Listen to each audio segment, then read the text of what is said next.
Hello everyone, स्वागत है आप सभी का पढ़ ले जेई पर।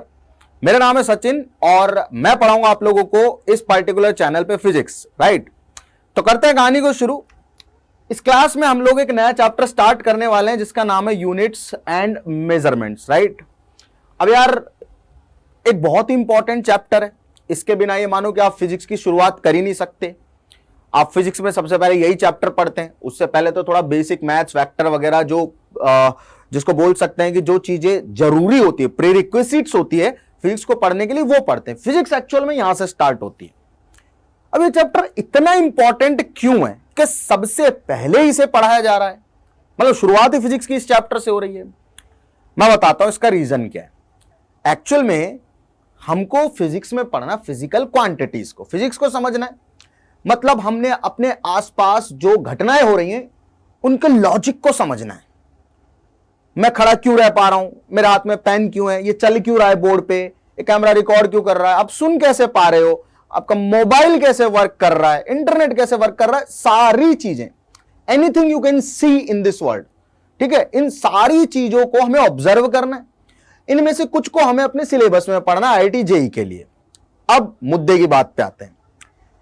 बेसिकली हमें फिजिकल क्वांटिटीज को पढ़ना है। फिजिकल क्वांटिटीज, लेंथ, ठीक, मैं कितना हाइट है मेरी, कितना लंबा हूं मैं, मेरा मास कितना, मेरा वेट कितना है, ठीक है, और इसके अलावा मैं कितनी तेज दौड़ सकता हूं, मैं कितनी तेज अपने आप को एक्सेलरेट कर सकता हूं, है ना। अगर मैं दौड़ते दौड़ते रुक रहा हूं तो मुझे टाइम कितना लग रहा है, ये सारी छोटी छोटी चीजें, ये कमरे का वॉल्यूम क्या है, एरिया क्या है, राइट, ये सारी छोटी छोटी चीजें हमको पढ़नी है। इनको कहते हैं हम फिजिकल क्वांटिटीज, और गहराई में समझेंगे, यही तो पढ़ना है। इन फिजिकल क्वांटिटीज की कुछ यूनिट्स होती है। अब यूनिट क्या होती है, वही तो चैप्टर है भाई।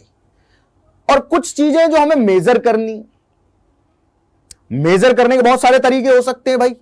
कोई चीज है उसको डिफरेंट डिफरेंट डिवाइस से मेजर कर सकते हैं हम, उनकी रीडिंग भी अलग अलग आएगी। अगर मैं इस पेन को मेजर करने लग जाऊं एक सेंटीमीटर स्केल से, तो शायद ये 15 सेंटीमीटर रीडिंग आएगी इसकी, लेकिन मैं इसको फीट वाले स्केल से मेजर करूं तो 1 फीट से भी छोटा है ये। तो ये सारी छोटी छोटी चीजें जिनको हमें इस पर्टिकुलर चैप्टर में स्टडी करना है, ठीक है, क्योंकि हमें आगे फिजिकल वर्ल्ड को एक्सप्लोर करना है, उसके बारे में पढ़ना है, लॉजिक पढ़ना है, साइंस बिहाइंड इट जानना है, तो भैया फिजिकल क्वांटिटीज को समझना पड़ेगा। फिजिकल क्वांटिटीज को रिप्रेजेंट करने के लिए हमें यूनिट्स को समझना पड़ेगा। So this is the reason कि हम यूनिट को समझेंगे सबसे पहले इस चैप्टर में, उसके बाद हम मेजरमेंट्स पाएंगे, ठीक है। चलिए तो स्टार्ट करते हैं चैप्टर को। बहुत बेसिक सी कहानी है, कोई बहुत ज्यादा दिमाग लगाने वाली बात नहीं है। स्टार्ट होती है कहानी फिजिकल क्वांटिटीज से कि फिजिकल क्वांटिटी होती क्या है, ठीक है। Anything that you can measure, और जो फिजिक्स के लॉज को फॉलो करे वो फिजिकल क्वांटिटी है। अब सोचो ऐसी कौन सी चीज है जिसको आप मेजर नहीं कर सकते हो। सोचो सोचो सोचो, दिमाग लगाओ, वो फिजिकल क्वांटिटी नहीं है। जिसको आप मेजर कर सकते हो वो फिजिकल क्वांटिटी है। समझे क्या कह रहा हूं? जिसको आप मेजर नहीं कर सकते वो फिजिकल क्वांटिटी नहीं है, जिसको मेजर कर सकते हो फिजिकल क्वांटिटी है, और वो फिजिक्स के लॉज को डिस्क्राइब भी करती हो। जैसे कि अपने पास डेफिनेशन लिखी हुई है, क्या लिखी हुई है, the quantities which can be measured by an instrument. मतलब इनको मेजर करने के लिए आपको किसी इंस्ट्रूमेंट की जरूरत पड़े, मतलब आप कोई इंस्ट्रूमेंट ले और इनको मेजर कर पाए, ठीक। And by mean of which we can describe the laws of physics. जो ऐसी फिजिकल क्वांटिटीज या ऐसी क्वांटिटीज सिंपली जिनको मेजर कर सकते हैं इंस्ट्रूमेंट से, ठीक है, जिनको मेजर करने के लिए इंस्ट्रूमेंट बने हुए हैं और जिनसे हम लॉज ऑफ फिजिक्स को एक्सप्लेन भी कर सकते हैं, ठीक है, उनको कहते हैं हम फिजिकल क्वांटिटी। जैसे कि मैं बताता हूं अब आपको, ये पेन है, मैं पूछूंगा इस पेन की लेंथ कितनी है, तो आप क्या करोगे, आपके पास ढेर सारे स्केल है, आप मीटर स्केल से नापोगे, आप सेंटीमीटर स्केल से नापोगे, आप इंच वाले स्केल से नापोगे, अरे दुनिया भर के तरीके नाप लो, दुनिया भर के इंस्ट्रूमेंट है, नाप लो। लेकिन मैं आपसे कहूंगा मेरा दिमाग कितनी तेज है तो कैसे नापोगे, तो सर आप तो पढ़ा रहे हो यार, तेज ही होएगा, ऐसी बात नहीं है। मैं पूछूं कितना तेज है तो कैसे बताओगे कि इतना तेज है? कोई रीडिंग ले सकते हो क्या? नहीं ले सकते। कोई इंस्ट्रूमेंट है क्या? नहीं है ना, बस तो काम हो गया। समझ रहे हो क्या कह रही कोशिश कर रहा हूं कि मेरा दिमाग कितना तेज है। अगर मैं इस चीज को नापना चाह रहा हूं तो मेरे पास ऐसा कोई इंस्ट्रूमेंट नहीं है जिससे मैं ये नाप पाऊं कि मेरा दिमाग कितनी तेज है। लेकिन अगर मैं कहूं पेन कितना लंबा है तो आप इसे नाप सकते हो। तो लेंथ जो हो गई वो एक फिजिकल क्वांटिटी है, और मेरे ब्रेन की कैपेसिटी जो है वो फिजिकल क्वांटिटी नहीं है, क्योंकि ब्रेन की कैपेसिटी को नापने के लिए कोई इंस्ट्रूमेंट ही नहीं है क्या? नहीं है ना, बस सिंपल सी बात हो गई। अब most of things that we will study और वी सी और वी कैन फील और वी कैन एक्सप्लोर, वो बेटा ऑब्वियसली फिजिकल क्वांटिटीज ही होती हैं, वो धीरे धीरे हम समझते चले जाएंगे। लेकिन हमको ये बात समझनी जरूरी है कि जिन क्वांटिटीज को मेजर कर सकते हैं और लॉज ऑफ फिजिक्स को जिससे हम एक्सप्लेन कर सकते हैं, डिस्क्राइब कर सकते हैं, उसको कहते हैं हम लोग physical quantity. Anything that you can measure by an instrument. अब दिमाग कितना तेज चल रहा है मेरा, ये तो मैं मेजर नहीं कर सकता किसी इंस्ट्रूमेंट से, नहीं कर सकता ना, बस हो गया काम। तो इसका मतलब क्या है कि भैया दिमाग की कैपेसिटी जो है वो फिजिकल क्वांटिटी नहीं है। ऐसे बहुत सारे एग्जांपल है, बस ये छोटा सा एग्जांपल आपको समझाने के लिए, ठीक, फील कराने के लिए चीजों को। अब फिजिकल क्वांटिटी के होते हैं 3 प्रकार, ठीक है।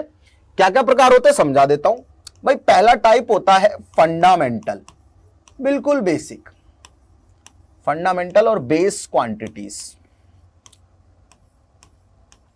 ठीक है। दूसरा टाइप होता है डिराइव्ड क्वांटिटीज,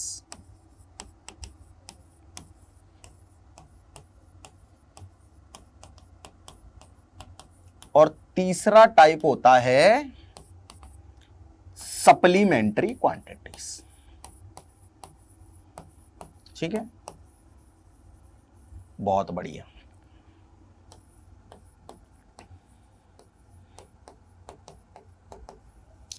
भाई फंडामेंटल क्वांटिटीज, जिसको हम बेस क्वांटिटी भी कहेंगे, डिराइव्ड क्वांटिटीज बताऊंगा क्या है, और सप्लीमेंट्री क्वांटिटीज। नाम पहले सुन लो, फिर इनके बारे में जान लेते हैं कि है क्या क्या चीजें, ठीक है। 3 नाम है, फंडामेंटल, डिराइव्ड और सप्लीमेंट्री। सबसे पहले जंप कर जाते हैं फंडामेंटल क्वांटिटीज पे, ठीक है। फंडामेंटल क्वांटिटीज ये होती है बेटा जिसको आप किसी और से डिराइव नहीं कर सकते। मतलब क्या है, मतलब जिससे बाकी सारी फिजिकल क्वांटिटीज बन जाए, ठीक है। और 7 फंडामेंटल क्वांटिटीज हैं।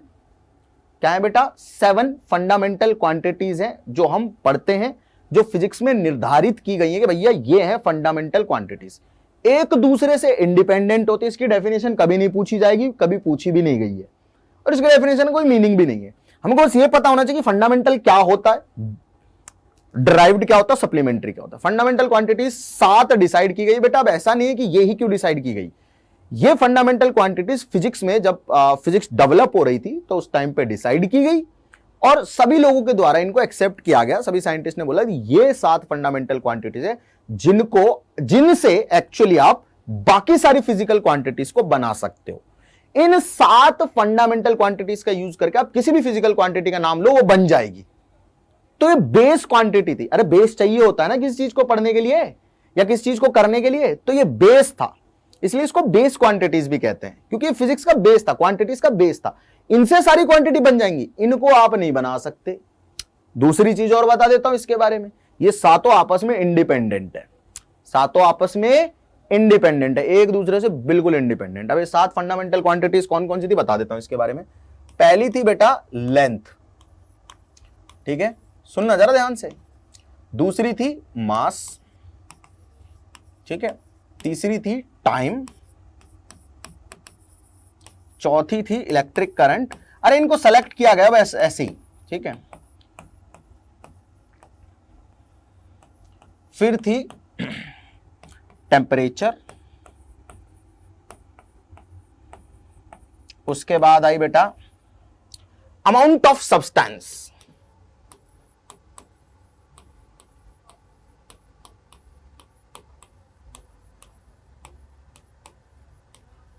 और फाइनली आई ल्यूमिनियस इंटेंसिटी।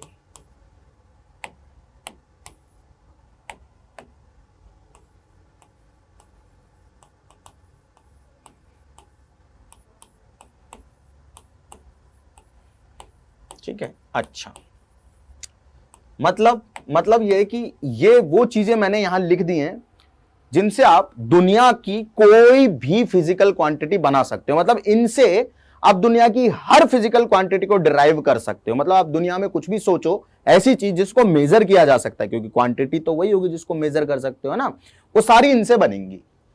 जैसे कि आप बोलो कि 2 दर्जन केले, अमाउंट ऑफ सब्सटेंस हो गया। 1 किलो चीनी, अमाउंट ऑफ सब्सटेंस हो गया। 1 किलो आलू, अमाउंट ऑफ सब्सटेंस हो गया। ठीक है, आप बोलो 2 किलोमीटर की सड़क लेंथ हो गई, 5 मीटर स्क्वायर का कोई सर्कल लेंथ ही है, उसमें भी कैसे लेंथ है? अरे भाई एरिया जो है वो भी तो लेंथ से ही मिलके बना हुआ है, मल्टीपल लेंथ है, उनका मल्टीप्लाई है। ठीक, अच्छा कोई क्यूब है उसका वॉल्यूम देख लो, कोई स्फीयर है उसका वॉल्यूम देख लो, वॉल्यूम भी क्या है बेटा? लेंथ से मिलके बना हुआ है। मतलब वॉल्यूम में क्या है कि 3 डायमेंशन है, उनका मल्टीप्लीकेशन है, बस हो गया काम। ठीक, मास हो गया, ठीक, टाइम हो गया, इलेक्ट्रिक करंट हो गई, टेम्परेचर हो गया, अमाउंट ऑफ सब्सटेंस हो गया, ल्यूमिनस इंटेंसिटी हो गया। आप दुनिया में जितनी भी चीजें सोच सकते हो, खैर अभी आप 10वीं से, अभी तो क्या ही सोचोगे, धीरे धीरे जब पढ़ोगे तो आपको सारी चीजें समझ में आने लग जाएगी। हाँ सीरियसली हम जो भी सोच पा रहे हैं वो इन्हीं चीजों से एक्चुअल में डिराइव हुआ है, इनको हम फंडामेंटल क्वांटिटीज बोलते हैं। ठीक है, इसके बाद आती है बेटा डिराइव्ड क्वांटिटीज। कौन सी क्वांटिटीज? Derived quantities. ठीक है, डिराइव्ड क्वांटिटीज जो है बेटा वो है दे कैन बी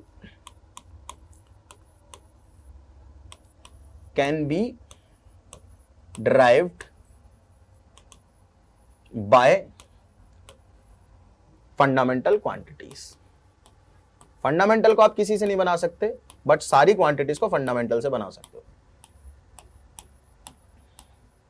ठीक है, अब इसका थोड़ा मतलब समझ लो। जैसे कि मैंने कहा कि आप लोगों को बता देता हूं मैं एग्जांपल के तौर पे कि स्पीड है।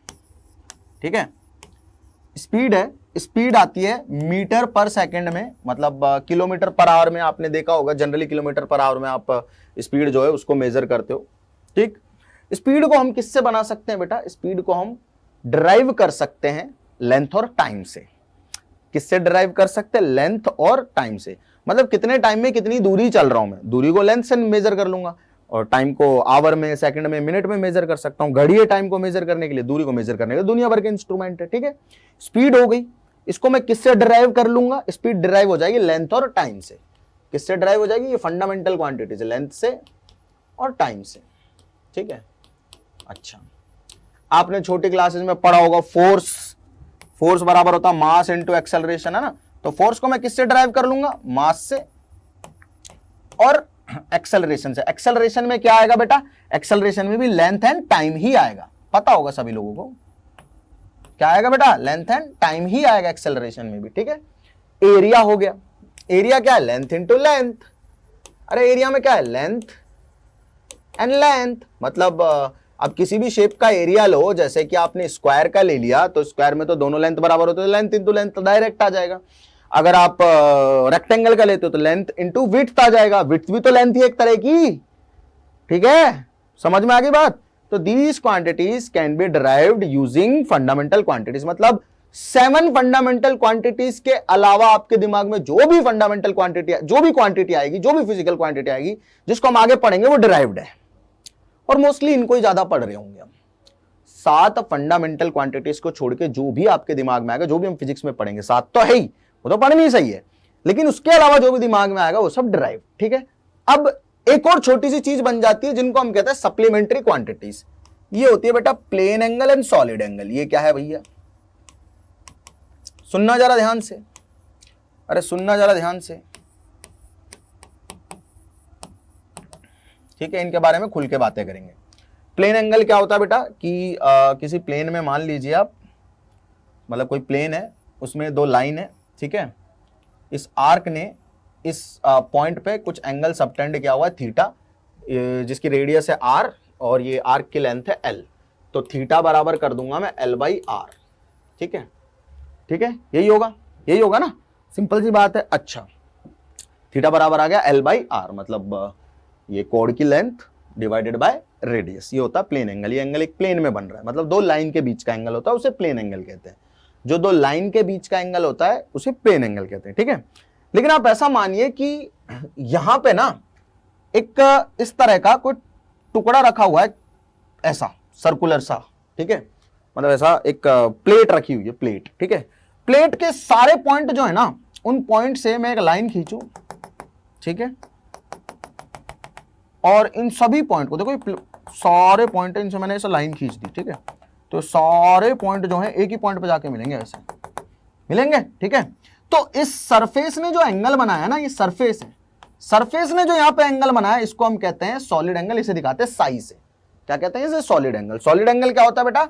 सॉलिड एंगल को ऐसे साई से दिखाते हैं और इसका मतलब होता है कि ये एरिया जो है ना, इस एरिया ने कितना एंगल यहां पे बनाया है, और ये अगर रेडियस r है तो a/r², ये होता है अपने पास में सॉलिड एंगल। इसके बारे में थोड़ा और आगे चर्चा करेंगे, वैसे किसी काम की चीज है नहीं, बस ऐसे ही पता होना चाहिए कि सप्लीमेंट्री क्वांटिटी भी कुछ होती है।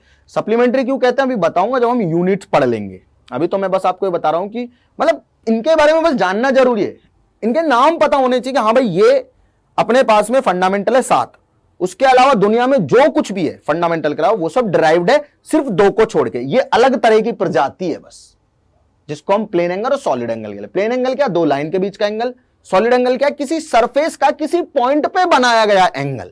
किसी सरफेस ने किसी पॉइंट पे, सरफेस के जितने भी पॉइंट्स है ना, आउटर पॉइंट्स, पेरीफेरी के जो पॉइंट्स है, कोई सरफेस लो, उस सरफेस की पेरीफेरी के जो भी पॉइंट है ना, सरफेस की पेरीफेरी के जो भी पॉइंट है, उन्होंने कितना एंगल बनाया है इस पर्टिकुलर पॉइंट पे, उसे कहते हैं सॉलिड एंगल। सॉलिड की सरफेस जो है, उस सरफेस के पेरीफेरी वाले पॉइंट जो हैं, उन्होंने कितना एंगल बनाया है किसी भी पॉइंट पे, वो कहलाता है सॉलिड एंगल। बिल्कुल सिंपल सी बात, 2 लाइनों के बीच का एंगल प्लेन एंगल और सॉलिड के सरफेस के द्वारा बनाया गया एंगल सॉलिड एंगल। काफी खुल के चर्चा होगी सभी चीजों के बारे में। तो भैया 7 फंडामेंटल क्वांटिटीज, बाकी सब डिराइव्ड, सिर्फ 2 को छोड़ के, ये एक्सेप्शन है। इनको हमने नया नाम दे दिया सप्लीमेंट्री। क्यों कहते हैं वो बता दूंगा, ठीक। अब चर्चा करते हैं बेटा अपन लोग खुल के यूनिट की, ठीक है। लेकिन यूनिट से पहले हमें एक छोटी सी चीज पता होनी चाहिए जिसका नाम है मैग्नीट्यूड। सर मैग्नीट्यूड क्या होता है? ये तो बार बार नाम लेते थे हम, पहले वेक्टर में बहुत पढ़ा है मैग्नीट्यूड, है ना। मैग्नीट्यूड का मतलब होता है कितना। क्या होता है भाई मैग्नीट्यूड का मतलब? कितना। क्या होता है भाई? कितना। मतलब जहां आपको कितना का सेंस आ जाए, समझ लेना बात मैग्नीट्यूड की हो रही है। चीनी, अरे कितनी? 2 किलो, तो 2 क्या है? मैग्नीट्यूड है। पानी, अरे कितना? 5 लीटर, तो 5 क्या है? मैग्नीट्यूड है। ठीक है, समझ में आ गया। जहां भी कितना का सेंस आ जाए, अरे सर फोन कितने रुपए का है? कितने रुपए का है? 1.5 लाख का। अरे भाई इतना महंगा? हाँ ठीक है वो छोड़ो, 1.5 लाख। ये कितना जो है कितने का है, जहां कितने का सेंस आ रहा मतलब वो मैग्नीट्यूड है। ठीक है, जहां भी अपने को कितने का सेंस आ जाए उसे हम लोग कहते हैं मैग्नीट्यूड। क्या कहते हैं बेटा? मैग्नीट्यूड। अब कोई भी फिजिकल क्वांटिटी होती है ना, एनी फिजिकल क्वांटिटी, अब कुछ भी सोचो, कुछ भी any physical quantity that you can think about. जैसे कि मैंने बोला 2 किलोग्राम, 5 लीटर, ठीक है, 200 किलोमीटर। ठीक है, तो कोई भी फिजिकल क्वांटिटी जो है जिसको हम क्यू से दिखाना चाहते हैं, वो फिजिकल क्वांटिटी 2 चीजों से मिलकर बनी हुई है। किन किन से? एक तो बेटा यहां नंबर लिखा होगा, पीछे यहां पे यूनिट लिखी होगी। समझ में आई बात मेरी क्या कह रहा हूं? मतलब यूनिट पे आऊंगा अभी, बट पहले नंबर को डिस्क्राइब कर लेते। ठीक बेटा, कोई भी फिजिकल क्वांटिटी जो है वो 2 चीजों से मिलके बनी हुई है। एक तो नंबर मिलेगा, मतलब कोई भी चीज है जिसको आप डिस्क्राइब करना चाह रहे हो, फिजिकल क्वांटिटी की बात नहीं कर रहा हूं मैं, बोल देता हूं कि भैया कोई भी चीज जिसको आप डिस्क्राइब करना चाह रहे हो, किसी भी चीज को डिस्क्राइब करना चाह रहे हो जो फिजिकल है, ठीक है, तो उसके लिए आपको 2 चीजों की जरूरत होगी। पहली चीज एक न्यूमेरिक वैल्यू की, ठीक है, दूसरी चीज है कि यूनिट की। मतलब किसी भी चीज का जो मैग्नीट्यूड है ना, उसको दिखाने के लिए आपको क्या चाहिए बेटा? आपको चाहिए नंबर, एक न्यूमेरिक वैल्यू और यूनिट। ये मैग्नीट्यूड 2 चीजों से मिलकर बना हुआ है, समझना ध्यान से। किस किस से? एक नंबर से और एक यूनिट से। किस किस से? नंबर से और यूनिट से। ठीक है, क्वांटिटी को एक्सप्रेस करने के लिए आपको किसी न्यूमेरिक वैल्यू की जरूरत होगी और किसी यूनिट की जरूरत होगी। ठीक है, अच्छा, अब सेम टाइप की जो फिजिकल क्वांटिटीज है, सेम टाइप के मैग्नीट्यूड से, उनको ही आप कंपेयर कर सकते हो। जैसे मैं आपसे कहूं कि 2 किलोग्राम और 5 लीटर में कौन बड़ा, तो आप कहोगे सर 2 किलोग्राम और 5 लीटर ये कैसे कंपेयर किया जाए? लेकिन मैं आपको कहूं 2 किलोग्राम और 10 किलोग्राम में कौन बड़ा, तो अगर साइड सिंपल सी बात है, 2 किलोग्राम से ज्यादा होता है 10 किलोग्राम। लेकिन मैं ये नहीं बता सकता कि 2 किलोग्राम से 5 लीटर ज्यादा या कम है। या मैं आपसे पूछूं 2 किलोग्राम और 2 किलोमीटर, इनमें से कौन ज्यादा है? और क्योंकि यार किलोग्राम में तो मैं मास को मेजर कर रहा हूं और किलोमीटर में मैं दूरी को मेजर कर रहा हूं, तो फिजिकल क्वांटिटी ही अलग अलग मेजर हो रही हैं। जब 2 अलग अलग फिजिकल क्वांटिटीज को आप मेजर कर रहे हो तो उनको कंपेयर नहीं कर सकते कि कौन बड़ा है कौन छोटा है। पहली चीज तो ये पता होनी चाहिए। दूसरी चीज आप लोगों को ये पता होनी चाहिए कि भाई साहब सेम टाइप की फिजिकल क्वांटिटीज को ही आप कंपेयर कर सकते हो। लेंथ को लेंथ से कंपेयर करोगे, मास को मास से कंपेयर करोगे, टाइम को टाइम से कंपेयर करोगे, करंट को करंट से कंपेयर करोगे। अब आपको बोलूं 2 किलो आलू ज्यादा होंगे या 50 एम्पियर करंट, तो करंट, अबे आलू को कैसे करंट से कंपेयर कर दूं मैं? नहीं कर सकता। मतलब आलू मास है, 2 किलोग्राम बोल रहा हूं तो मास है वो, है ना, और करंट बोल रहा हूं तो वो इलेक्ट्रिक करंट है। इनको थोड़ी ना कंपेयर किया जा सकता। मेरे को क्या पता कौन ज्यादा है कौन कम है, क्योंकि इनको कंपेयर किया ही नहीं जा सकता। ठीक है, तो ये बात आप लोगों को समझ में आनी चाहिए कि भैया कोई भी फिजिकल क्वांटिटी उसको एक्सप्रेस करना चाहते हो आप, तो आपको एक न्यूमेरिक वैल्यू की जरूरत होती है। और आपको किसकी जरूरत होती है भाई साहब? आपको जरूरत होती है एक यूनिट की। तो अब जानते हैं कि यूनिट क्या है। न्यूमेरिक वैल्यू तो पता है भाई, सिंपली एक नंबर होगा, लेकिन यूनिट जो है उसको क्या कहते हैं, वो क्या चीज और कैसे एक्सप्रेस किया जाता है।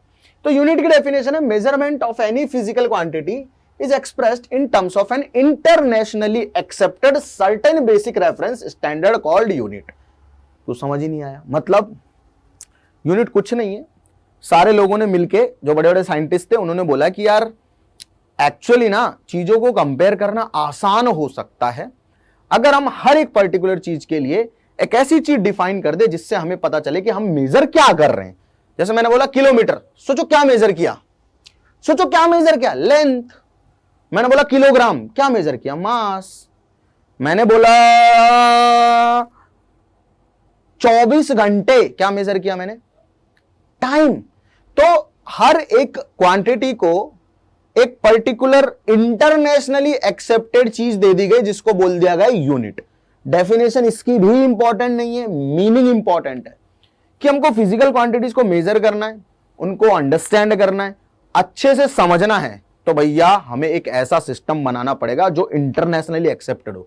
ऐसा नहीं कि इंडिया में कोई कुछ बोल रहा, स्विट्जरलैंड में कोई कुछ बोलेगा, ऐसा नहीं होना चाहिए। इंटरनेशनली एक्सेप्टेड हो मामला, सब समझे, है ना। और हर एक फिजिकल क्वांटिटी को रिप्रेजेंट करने के लिए हम उसे कुछ नाम असाइन कर देते हैं जिसको हमने बोल दिया यूनिट। सिंपल एज दैट, बिल्कुल आसान सी चीज, बिल्कुल सिंपल सी बात। ठीक है, तो ये मेरे हिसाब से आप लोगों को समझ में आ गई होगी अच्छे से बात कि मैं कहना क्या चाह रहा था। अब आगे चलते हैं और आगे की कहानी पे थोड़ा फोकस करते हैं। सर यूनिट जो है वो दिखाई कैसे देगी, दिखाई देगी या नहीं देगी, और हम इसे फील कैसे करेंगे ये भी समझ लेते हैं थोड़ा सा। अरे यूनिट जो है मेरे भाई, उसको फील कैसे करोगे? ठीक है, तो यार किसी भी चीज को रिप्रेजेंट करने के लिए मैंने आपको बताया कि एक नाम हम लोग आगे लगा रहे हैं, उस नाम को हम लोग क्या बोल रहे हैं? यूनिट बोल रहे हैं। ठीक है, अब 7 फंडामेंटल क्वांटिटीज है, उनकी यूनिट लिख लेते हैं पहले, क्या क्या होती है। फिर उसके बाद डिराइव्ड की कुछ यूनिट देखेंगे क्या क्या हो सकती है। फिर उसके बाद में यूनिट का थोड़ा यूज देख लेंगे। ठीक है, क्लियर है सभी लोगों को? तो भैया 7 फंडामेंटल क्वांटिटीज, जिनमें पहली जो क्वांटिटी है उसको हम कहते हैं मास, और मास को हम इंटरनेशनली एक्सेप्टेड सिस्टम में किलोग्राम से रिप्रेजेंट करते हैं, इसको केजी से भी दिखाते हैं, आपने देखा होगा। चलो अगर नहीं समझ में आ रहा है तो किलोग्राम ही लिख लो। ठीक है,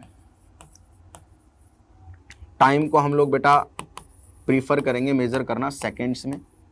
ठीक है, ये यूनिट है भाई। और लेंथ को हम लोग प्रीफर करेंगे मीटर में। कर तो किसी में भी सकते हो, बट एक इंटरनेशनली एक्सेप्टेड सिस्टम की मैं बात कर रहा हूं। ठीक है, लेंथ हो गई। टेम्परेचर को हम लोग करेंगे बेटा केल्विन में। टेम्परेचर को हम लोग मेजर करेंगे केल्विन में। ठीक है, सेंटीग्रेड में भी कर सकते हो, फ़ारेनहाइट में भी कर सकते हो, बट हम लोग इंटरनेशनली एक्सेप्टेड सिस्टम में करेंगे। अब बताऊंगा इसकी ऐसा ही क्यों किया गया। ठीक है, अब ठीक है भाई साहब, पता चल गया, बहुत बढ़िया। उसके बाद था करंट, इलेक्ट्रिक करंट। ठीक है, इलेक्ट्रिक करंट जो है बेटा, इसको हम लोग मेजर करेंगे एम्पियर में। सबने 10वीं 9वीं में ये सारी चीजें पढ़ी हुई है, कोई कुछ नया नहीं है। अमाउंट ऑफ सब्सटेंस अभी केमिस्ट्री में आप लोग पढ़ रहे होंगे। अमाउंट ऑफ सब्सटेंस को किससे रिप्रेजेंट करते हैं भैया? अरे पदार्थ की मात्रा सब्सटेंस की कैसे पता चलेगी? मोल से, कितने मोल। ठीक है, और ल्यूमिनस इंटेंसिटी, इसको कैसे रिप्रेजेंट करेंगे भाई? कैंडेला से। ये थोड़ी नई चीज है, इसको भी समझ लेंगे। खैर ये फिजिक्स में कभी भी काम नहीं आएगी, तो इतना ज़्यादा इस पे दिमाग पे जोर डालने की जरूरत है नहीं।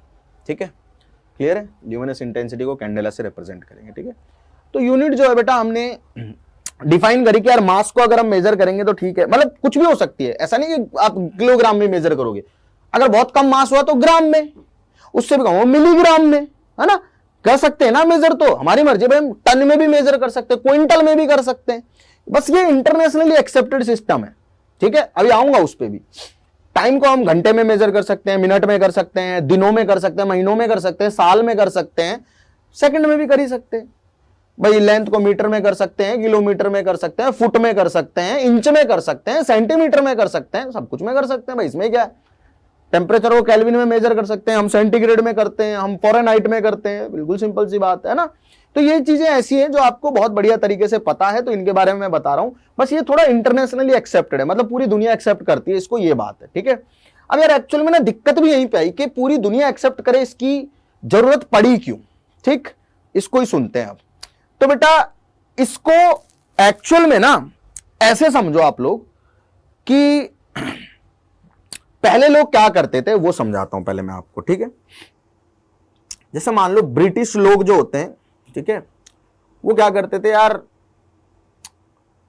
जो लेंथ है उसको सेंटीमीटर में नाप रहे हैं, मास को ग्राम में नाप रहे हैं, सुनना ध्यान से, टाइम को सेकंड में नाप रहे हैं, घंटों में नाप रहे हैं, ऐसा था। इंडिया में हम लोग लेंथ को मान लीजिए कि मीटर में नाप रहे हैं, टाइम को सेकंड में नाप रहे हैं, और लेंथ को किलोमीटर में नाप रहे हैं, मास को किलोग्राम में नाप रहे हैं, ठीक है।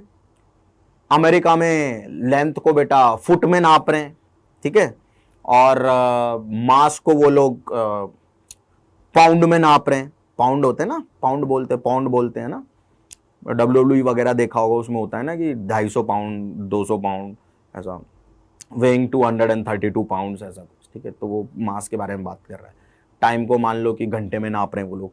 तो सब लोगों का अपना अपना सिस्टम था, स्विट्जरलैंड में अलग चल रहा है, इंडिया में अलग चल रहा है, लंदन में अलग चल रहा है, अमेरिका में अलग चल रहा है, ऑस्ट्रेलिया में अलग चल रहा है, श्रीलंका में अलग चल रहा है, सब लोग अपने अपने सुटेबल बना लिया, सबने सिस्टम जो है अपना अपना बना लिया, ठीक है, कि हम तो भैया चीजों को ऐसे मेजर करते हैं। उन्होंने कहा भाई हम ऐसे करते हैं, भाई हम ऐसे, इससे कंफ्यूजन होती है। जब आप व्यापार करते हो, ट्रेडिंग करते हो आपस में, तो वो बिल बना के भेज रहे हैं डॉलर में, समझ रहे हो, जैसे हम यहां से रुपए में पेमेंट कर रहे हैं, तो कन्वर्जन करना होता है, दिक्कत होती है, लफड़ा होता है। तो इंटरनेशनली एक्सेप्टेड सिस्टम की जरूरत पड़ी कि सब लोगों के लिए जो फिजिकल क्वांटिटी है और उनका मेजरमेंट हो रहा है वो सेम यूनिट में होना चाहिए, मतलब यूनिट सेम होनी चाहिए। मतलब मेरे को ये बताओ कि जैसे मान लो कि हाँ जी सर बोल दिया कि वहां से कोई कनेक्शन बना और कहा कि भाई साहब एक काम करो, हमको ना बिजली चाहिए।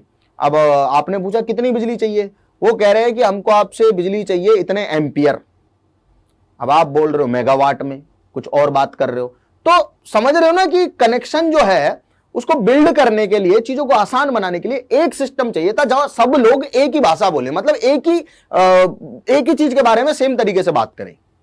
ऐसा नहीं कि तुम बता रहे हो कि हाँ यार एक 200 फुट की सड़क बनानी है, यहां बोल रहे कि कितने किलोमीटर, वो कह रहा 200 फुट, अच्छा 200 किलोमीटर, अबे नहीं 200 फुट, अच्छा 200 किलोमीटर, अबे नहीं 200 फुट, अच्छा 200 किलोमीटर, अबे कंफ्यूजन ही कंफ्यूजन है, बात बनेगी नहीं, ठीक है। इसलिए एक इंटरनेशनली एक्सेप्टेड सिस्टम की जरूरत पड़ी, और उस सिस्टम को हम कहते हैं SI सिस्टम।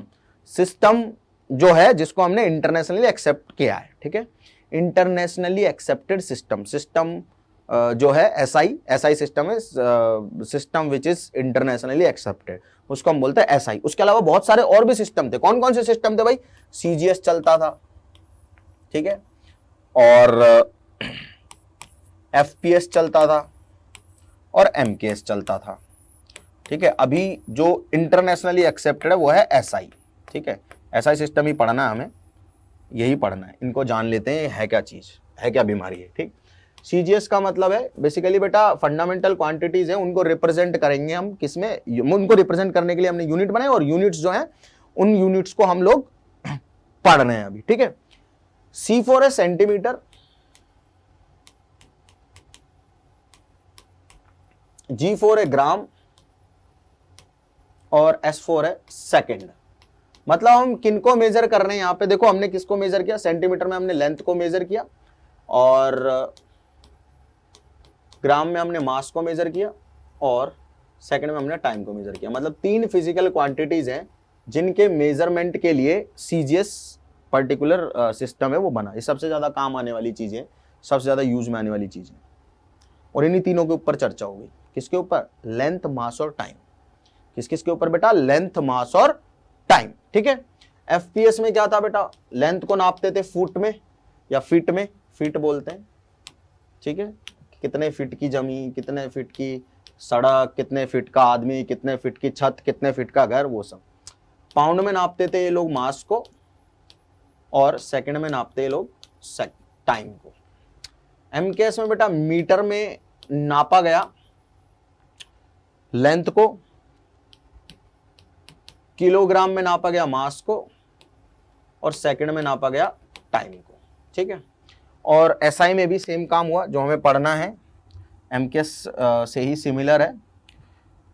एसआई में लेंथ को मीटर में नापते हैं, किलोग्राम में मास को नापते हैं, और सेकंड में टाइम को नापते हैं।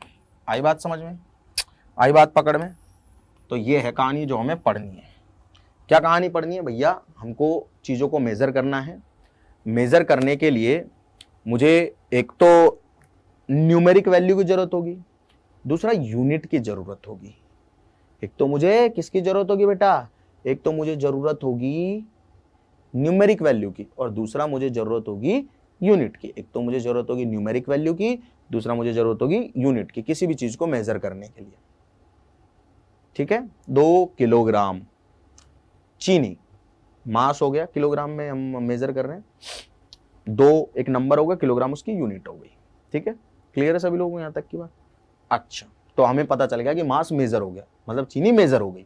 चीनी को एक्सप्रेस कर दिया ना मैंने, 2 किलोग्राम बोला तो आपको समझ में आ गया ना कि कितनी चीनी की मात्रा की बात हो रही है। अगर मैं आपसे बोलूं कि 2, अब 2 क्या मतलब? मैं बोलूं 2 चीनी, मैं बोलूं 5 चीनी। अब 5 चीनी का क्या मतलब समझ में आया है? कुछ आया समझ में कि क्या बात हो रही है? कितनी चीनी की बातें हो रही है? 5 ग्राम, 5 किलोग्राम, 5 टन, 5 क्विंटल, क्या बात हो रही है? समझ आया? नहीं आया है ना? तो जो अपना मैग्नीट्यूड है या अपनी जो न्यूमेरिक वैल्यू है और जो यूनिट है, ये दोनों एक दूसरे के बिना अधूरे हैं। मैं आपसे बोलूं यार किलोग्राम चीनी दे दो, आप बोलोगे भाई कितने kilogram? 2 kilogram, 1 kilogram, 10 kilogram, 20 kilogram. तो आप बोलोगे हाँ यार, यूनिट का भी अकेले का कोई मतलब नहीं है और नंबर का भी अकेले का कोई मतलब नहीं है। इन दोनों को मिला के बनता मैग्नीट्यूड, उसका मतलब है, उससे मात्रा का ज्ञान होता है कितना। ठीक, आई बात समझ में? तो दोनों एक दूसरे के बिना अधूरे है ना। जैसे हम और आप दोनों एक दूसरे के बिना अधूरे हैं, कुछ भी नहीं है। दोनों मिल जाएं तो मजे वाली बात है, तो मजा आ जाए, तो बातें समझ में भी आए, और तो बातें क्लियर भी हो, और एक प्रॉपर सेंस जाए कि कितने की बात हो रही है, मैग्नीट्यूड आपको समझ में आए। ठीक है। तो ये बेसिक सिस्टम थे जो पहले फॉलो होते थे, सीजीएस, एफपीएस, ये यूएस वगैरह में फॉलो होता था, ब्रिटिश लोग फॉलो करते थे, ये अपने इधर भी फॉलो होता था। खैर एसआई जो है पूरी दुनिया फॉलो करती है, इंटरनेशनली एक्सेप्टेड सिस्टम है। ठीक है। और हम लोग बेसिकली बात करेंगे बेटा फिजिक्स में मेजर करने की, किसकी? लेंथ की, मास की और टाइम की। लेंथ की, मास की और टाइम की। ठीक है। क्लियर है यहां तक की बात? जैसे मेरे को बोला गया कि एसआई यूनिट बताओ आप किसकी? स्पीड की और एक्सेलरेशन की। किसकी एसआई यूनिट बताओ? स्पीड की और एक्सेलरेशन की। अब आप सभी लोगों को पता है कि स्पीड जो है उसको आप बोलते हो डिस्टेंस बाय टाइम। अरे कितनी डिस्टेंस चली डिवाइडेड बाय कितने टाइम में चली, यही बोलते हो ना स्पीड को। ठीक है। हाँ सर, बात तो सही कह रहे हो, है ना। अब डिस्टेंस को आप मेजर करो किसमें? लेंथ में। मतलब डिस्टेंस को मेजर कर रहे हो मतलब लेंथ को मेजर कर रहे हो। फिजिकल क्वांटिटी देखना भाई, जो भी चीज आप करने जा रहे हो ना, देखना कि उस चीज को आप फंडामेंटल क्वांटिटी से या फिजिकल क्वांटिटी से कैसे रिलेट कर पा रहे हो। अब डिस्टेंस को मेजर करूंगा किससे? मतलब मेजर ही तो करना है, डिस्टेंस को किस में मेजर करूंगा? लेंथ में। अरे डिस्टेंस इज लेंथ। और टाइम तो ऑलरेडी एक फिजिकल क्वांटिटी है। डिस्टेंस फिजिकल क्वांटिटी नहीं है, लेंथ है। तो स्पीड होती है डिस्टेंस बाय टाइम। मतलब अगर मुझे डिस्टेंस को मेजर करना है तो मतलब मैं किसको मेजर कर रहा हूं? लेंथ को। अगर मुझे टाइम को मेजर करना है, टाइम तो अपने आप में ही फिजिकल क्वांटिटी, राइट। तो टाइम की जगह मैंने टाइम लिख दिया। अब लेंथ को मेजर करने के लिए एसआई यूनिट में जो यूनिट लिखी जाती है वो है मीटर। समझ में आया? और टाइम को मेजर करते हैं एसआई यूनिट में सेकंड में। तो मीटर पर सेकंड, अब ये जो मीटर है उसको स्मॉल m से दिखाते हैं और सेकंड है उसको स्मॉल s से दिखाते हैं, ठीक है।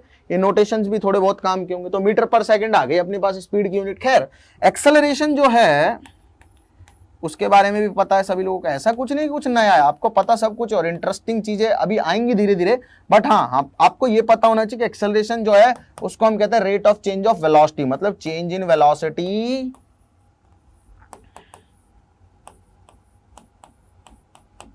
डिवाइडेड बाय टाइम, ठीक है भाई, डिवाइडेड बाय टाइम। तो ठीक है सर। अब वेलोसिटी में चेंज जो होता है तो उसका रिजल्ट भी तो वेलोसिटी आएगा।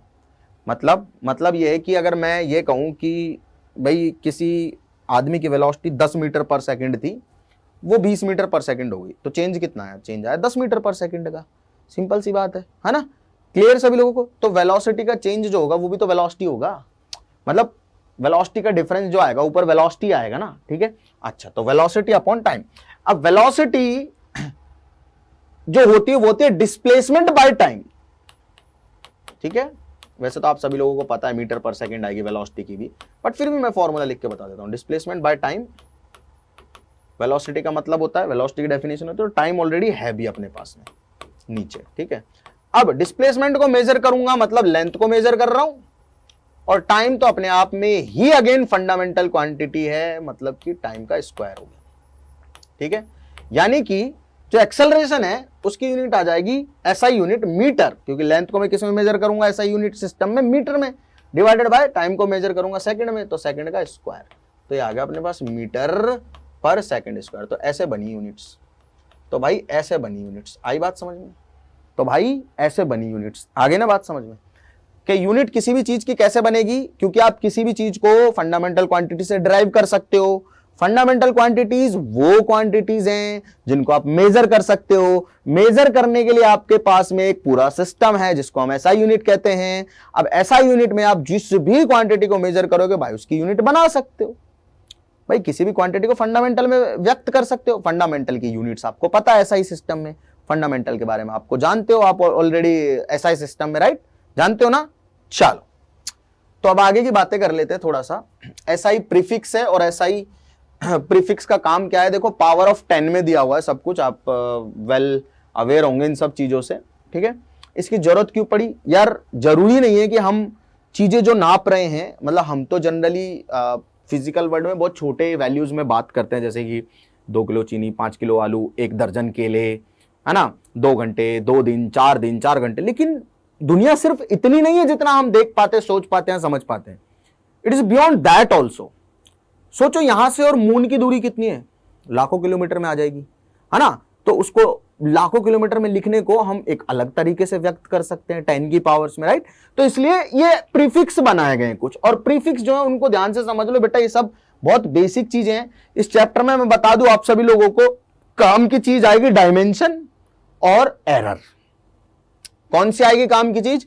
एक तो आएगी डायमेंशन और दूसरी आएगी एरर। उसके अलावा इस पूरे चैप्टर में कोई काम की चीज नहीं, बस ये पढ़ाना पड़ता है, इसलिए हम पढ़ा रहे हैं, ठीक है। बताना पड़ता है, काम आएंगे लेकिन आपको याद कुछ नहीं रखना है, ये सब आपको अपने आप याद हो जाएगा। भाई 2 साल पढ़नी आपको ये सेम चीज, 2 साल यूज करनी आपको सेम चीज। तो ऐसा कुछ नहीं कि आज ही आपके ऊपर लोड पड़ रहा है कि आपको आज ही याद करना है सब, या आज ही आपको समझना और आज ही आपको पता होना चाहिए क्या है। बस अपने आप हो जाएगा, टेंशन नहीं लेने का।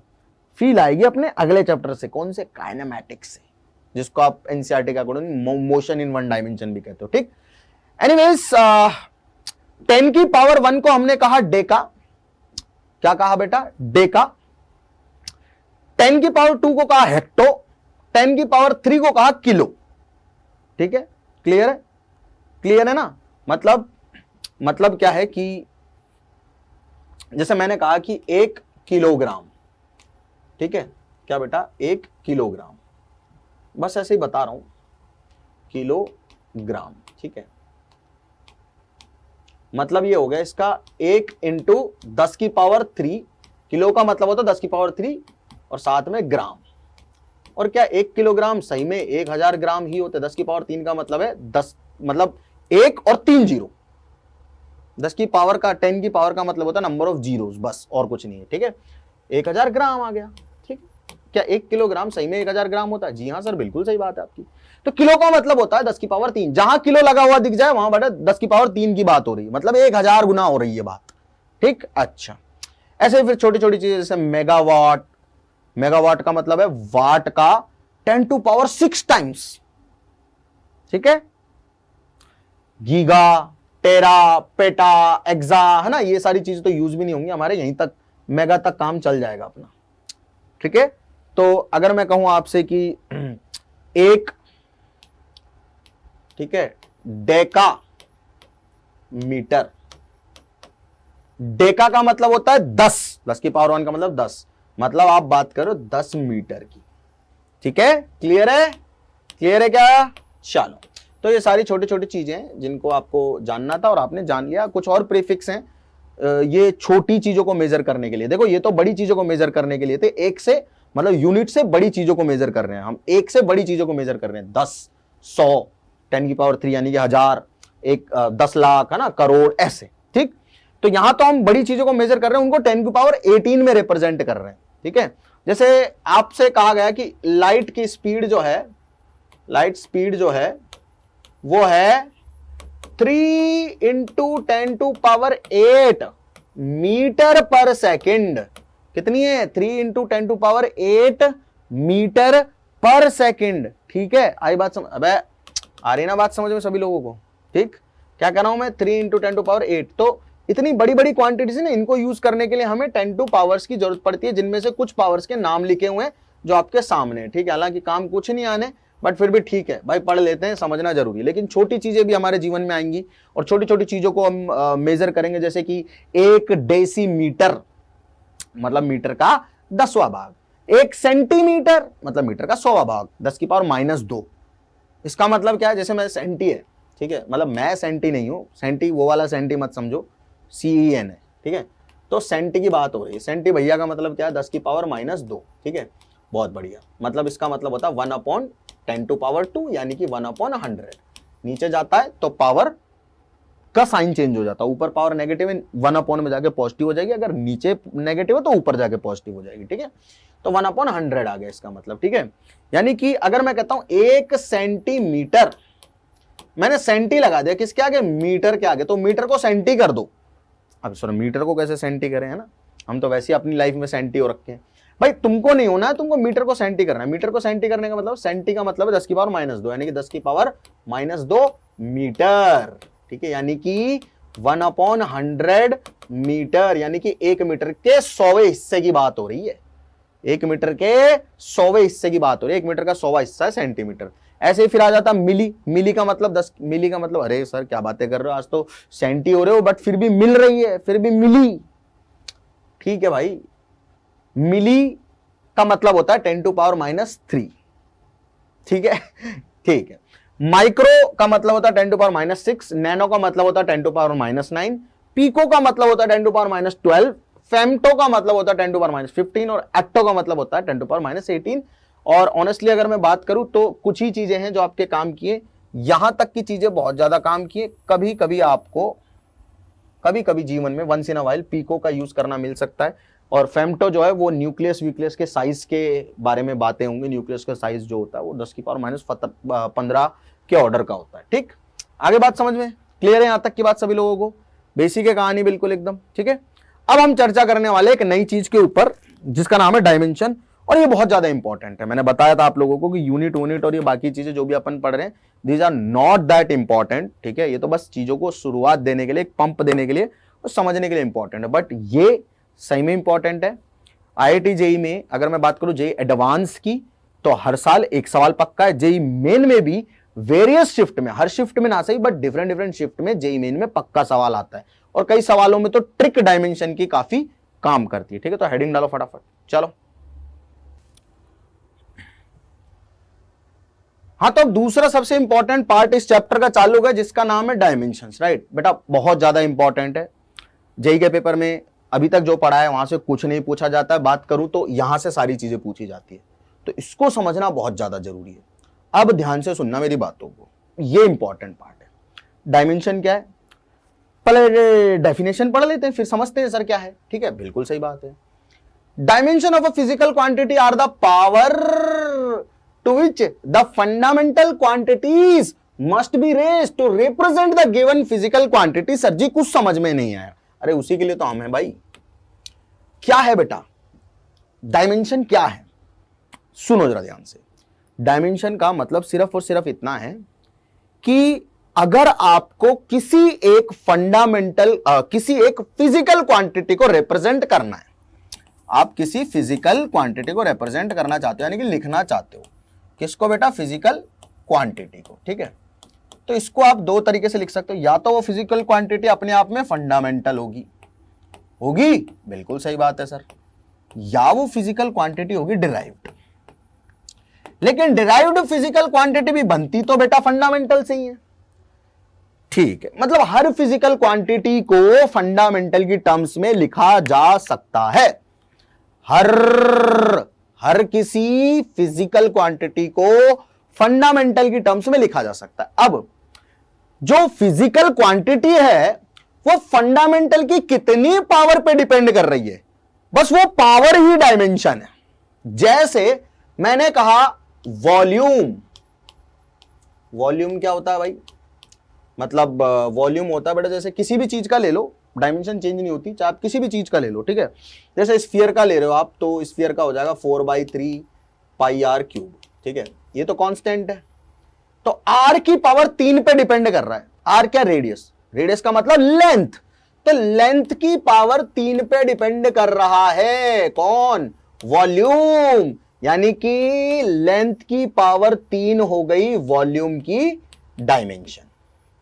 कर दिया ना इसको। लेंथ फंडामेंटल है, फंडामेंटल की टर्म्स में एक्सप्रेस किया तो फंडामेंटल की जितनी पावर पे ये फिजिकल क्वांटिटी डिपेंड कर रही है वही है डायमेंशन। तो वॉल्यूम की डायमेंशन होगी L की पावर 3। L मतलब लेंथ। बेसिकली हम क्या करते हैं, इसको बोलते हैं डायमेंशनल फॉर्मूला, जो मैं यहां लिख रहा हूं। और डायमेंशनल फॉर्मूला का मतलब ये होता है बेटे कि आप किसी भी फिजिकल क्वांटिटी को पकड़ो, उसको फंडामेंटल में लेके आओ, फंडामेंटल की टर्म्स में लिखो और देखो कि ये फिजिकल क्वांटिटी फंडामेंटल क्वांटिटीज की कितनी कितनी पावर पर डिपेंड कर रही है। बेसिकली इस पर्टिकुलर पार्ट में जो हम 11th में जेई का सिलेबस कवर करने जा रहे हैं, उसमें हमें डायमेंशंस किसी की भी रटने की जरूरत नहीं है।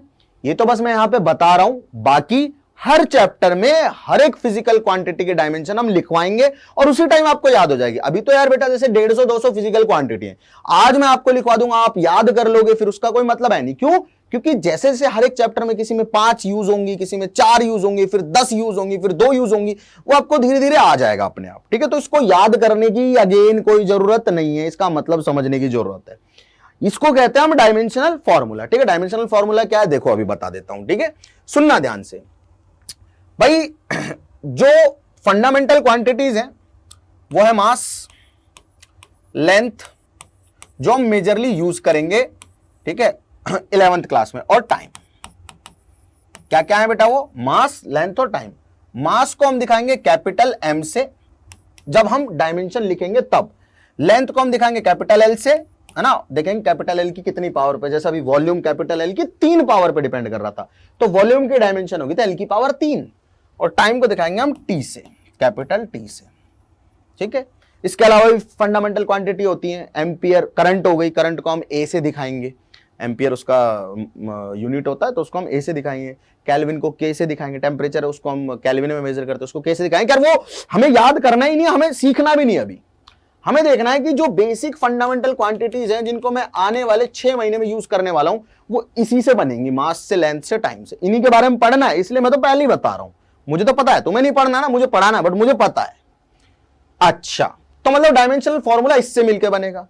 हर एक फिजिकल क्वांटिटी जो आने वाले 6 महीने में हम यूज करेंगे, वो फिजिकल क्वांटिटी चाहे वो कुछ भी हो, वो फंडामेंटल के रूप में बनाई जा सकती है। अब फंडामेंटल होती है मास, लेंथ, टाइम, सबसे पॉपुलर जो 3 यूज करेंगे।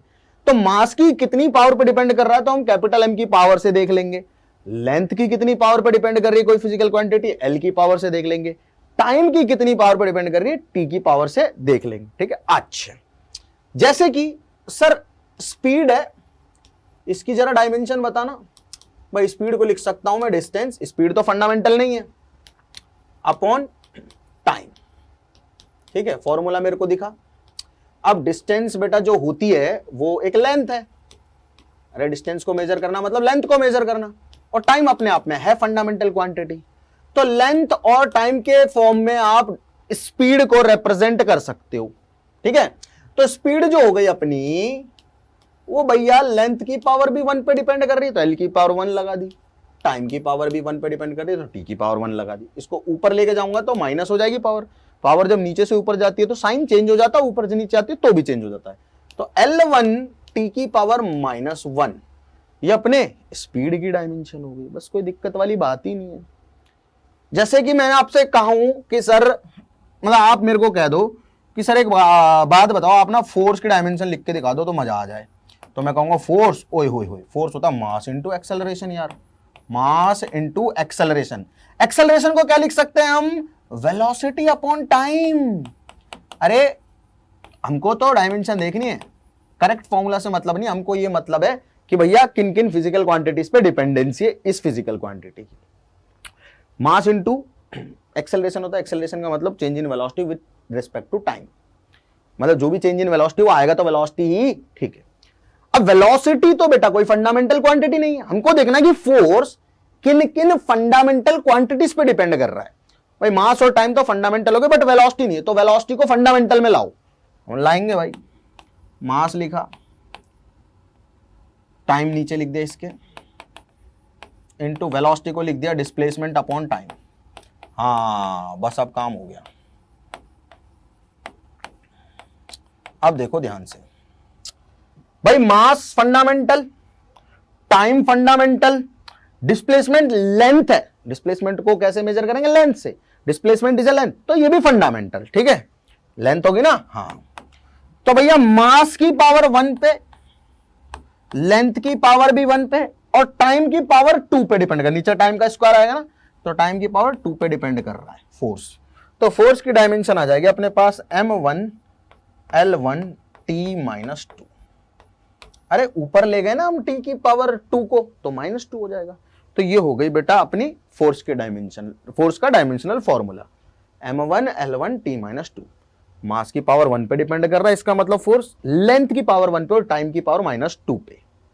समझ में आया आप सभी लोगों को? क्या है समझ में आया ना कि फंडामेंटल की टर्म्स में मैं किसी भी क्वांटिटी को एक्सप्रेस कर सकता हूं उसकी पावर्स के टर्म्स में, और वही मुझे किसकी बारे में जानकारी दे देगा? डायमेंशनल फॉर्मूला के बारे में जानकारी दे देगा किसी भी फिजिकल क्वांटिटी के, ठीक है।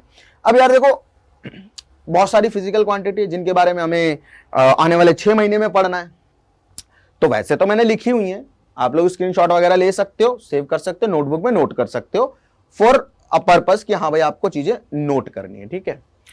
लेकिन अभी इनको याद करो आप, मैं ऐसा नहीं बोलूंगा, ये चैप्टर वाइज आती जाएंगी कुछ कुछ, और आप सीखते चले जाओगे इनको, ठीक है। जैसे कि अपने पास में एक छोटा सा, बिल्कुल छोटा सा डेमोन्स्ट्रेशन है, यहां फॉर्मूला लिखा हुआ है, यहां यूनिट लिखी हुई है, और यहां डायमेंशन लिखी हुई है। वहां फॉर्मूला है, यहां यूनिट है, यहां डायमेंशन है, ठीक है। तो यहां डायमेंशन है, लिख देता हूं मैं, यहां फॉर्मूला है, सॉरी यहां यूनिट है, यहां फॉर्मूला है। ये इनका नोटेशन है कि कैसे कैसे हम इनको नोट करेंगे फिजिक्स में, और यहां क्वांटिटी है, यहां फिजिकल क्वांटिटी है, क्वांटिटी इटसेल्फ।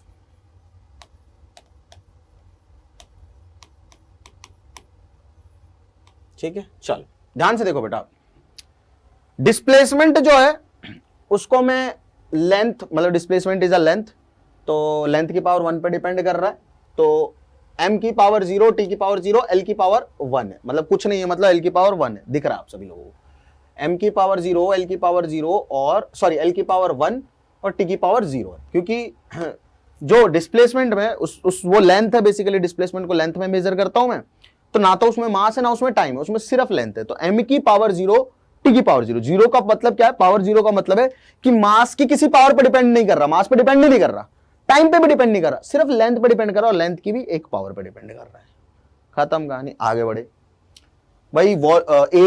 एरिया को दिखाते हैं लेंथ इंटू ब्रेड्थ से, लेंथ इंटू ब्रेड्थ से दिखाएंगे। अब लेंथ क्या है? फिर फंडामेंटल क्वांटिटी है। ब्रेड्थ क्या है? ये भी तो लेंथ ही है। अरे चौड़ाई क्या है? उसको भी तो लेंथ ही बोलेंगे, मतलब मेजर किस में हो रही है? वो लेंथ में ही हो रही है, ठीक है। अच्छा, तो लेंथ इंटू लेंथ, लेंथ की पावर 2 पे डिपेंड करता है कौन? एरिया। लिखा हुआ m0 L2 T0। मास और टाइम पे कोई डिपेंडेंसी नहीं है भाई, सिर्फ लेंथ पे है। वॉल्यूम है लेंथ, ब्रेड्थ, हाइट, लंबाई, चौड़ाई, ऊंचाई। अब तीनों है क्या? है तो लेंथ ही, लंबाई भी लेंथ है, चौड़ाई भी लेंथ है, ऊंचाई भी लेंथ है, तीनों लेंथ है। तो लेंथ की पावर 3 पे डिपेंड कर रहा है कौन? वॉल्यूम। तो इसका डायमेंशनल फॉर्मूला हो गया velocity displacement upon time. Displacement length है, लेंथ अपॉन टाइम, यानी कि लेंथ की पावर 1 टाइम की पावर -1 पे डिपेंड कर रहा है। तो यहां पर देखो लेंथ की पावर 1 है, टाइम की पावर -1 है, एम की पावर 0 है। ठीक है। अगेन अब ये जो इस पेज पे लिखी हुई है fundamental quantities, sorry physical quantities, इनकी डायमेंशन आपको याद होनी चाहिए। ठीक है। तो ये मैं लिख देता हूं अगेन, टू बी रिमेंबर्ड। ये सारी याद होनी चाहिए। और याद क्यों होनी चाहिए? रिमेंबर्ड। ठीक है। याद इसलिए होनी चाहिए क्योंकि इन्हीं फिजिकल क्वांटिटीज से मैं कोई भी फिजिकल क्वांटिटी आगे बना लूंगा। इन्हीं फिजिकल क्वांटिटीज का यूज करके मैं जीवन में बाकी सारी फिजिकल क्वांटिटीज बना लूंगा। ठीक है। अच्छा, मोमेंटम जो है उसका फॉर्मूला आपने पढ़ा होगा, मास इंटू वेलोसिटी। अब वेलोसिटी की तो हमें पता है डायमेंशन क्या होती है, L1T-1। याद रखनी है भाई, वेलोसिटी की डायमेंशन याद होनी चाहिए, एक्सेलरेशन की याद होनी चाहिए, फोर्स की याद होनी चाहिए, मोमेंटम की याद होनी चाहिए, और वर्क और एनर्जी उसकी सेम ही होती है, work is equivalent to energy. तो भैया इसकी डायमेंशन सेम होगी। ठीक। तो हमने मोमेंटम को बोला मास इंटू वेलोसिटी। अब मास तो ठीक है फंडामेंटल है, वेलोसिटी नहीं है, बट वेलोसिटी को हम फंडामेंटल के टर्म्स में लिख सकते हैं, डिस्प्लेसमेंट अपॉन टाइम। यहां से वेलोसिटी की डायमेंशन अपने आप L1T-1 आएगी। तो मास की डायमेंशन होगी m1। अरे मास पे डिपेंडेंसी है तो मास की एक पावर पे डिपेंडेंसी है, मतलब m1। वेलोसिटी पे डिपेंडेंसी है, वेलोसिटी हालांकि फंडामेंटल नहीं है, बट उसको फंडामेंटल में तोड़ूंगा तो डिस्प्लेसमेंट अपॉन टाइम लिखूंगा, तो अगेन वही डायमेंशन निकल के आएगी, लेंथ की पावर 1 टाइम की पावर -1। तो m1 L1T-1 हो गया अपनी मोमेंटम की डायमेंशनल फॉर्मूला। एक्सेलरेशन क्या है? Velocity by time. अब मेरी बात ध्यान से सुन लो, ये सारी आपको याद क्यों होनी चाहिए? क्योंकि इनको याद करने से ये बार बार यूज होंगी। इनसे भी, हालांकि ये ड्राइव्ड क्वांटिटीज हैं, लेकिन इन क्वांटिटीज से भी बहुत सारी फर्दर ड्राइव्ड क्वांटिटीज बनेंगी जो यहां पे ये यूज हो रही होंगी। जैसे कि वेलोसिटी ऑलरेडी ड्राइव क्वांटिटी है, बट मोमेंटम में यूज हो रही है, तो वेलोसिटी की डायमेंशन पता होगी तो यहां डायरेक्ट रख दूंगा। और मास की तो पता ही है, m की पावर 1, मतलब मास पे डिपेंडेंसी, और वेलोसिटी पे, तो वेलोसिटी को डायमेंशन पता है, तो m1 L1T-1 आ गई मोमेंटम की डायमेंशन। ऐसी एक्सेलरेशन है, यह है वेलोसिटी की डायमेंशन अपॉन टाइम। वेलोसिटी पे डिपेंड कर रही है और टाइम पे डिपेंड कर रहा है, change of velocity with respect to time होता है एक्सेलरेशन।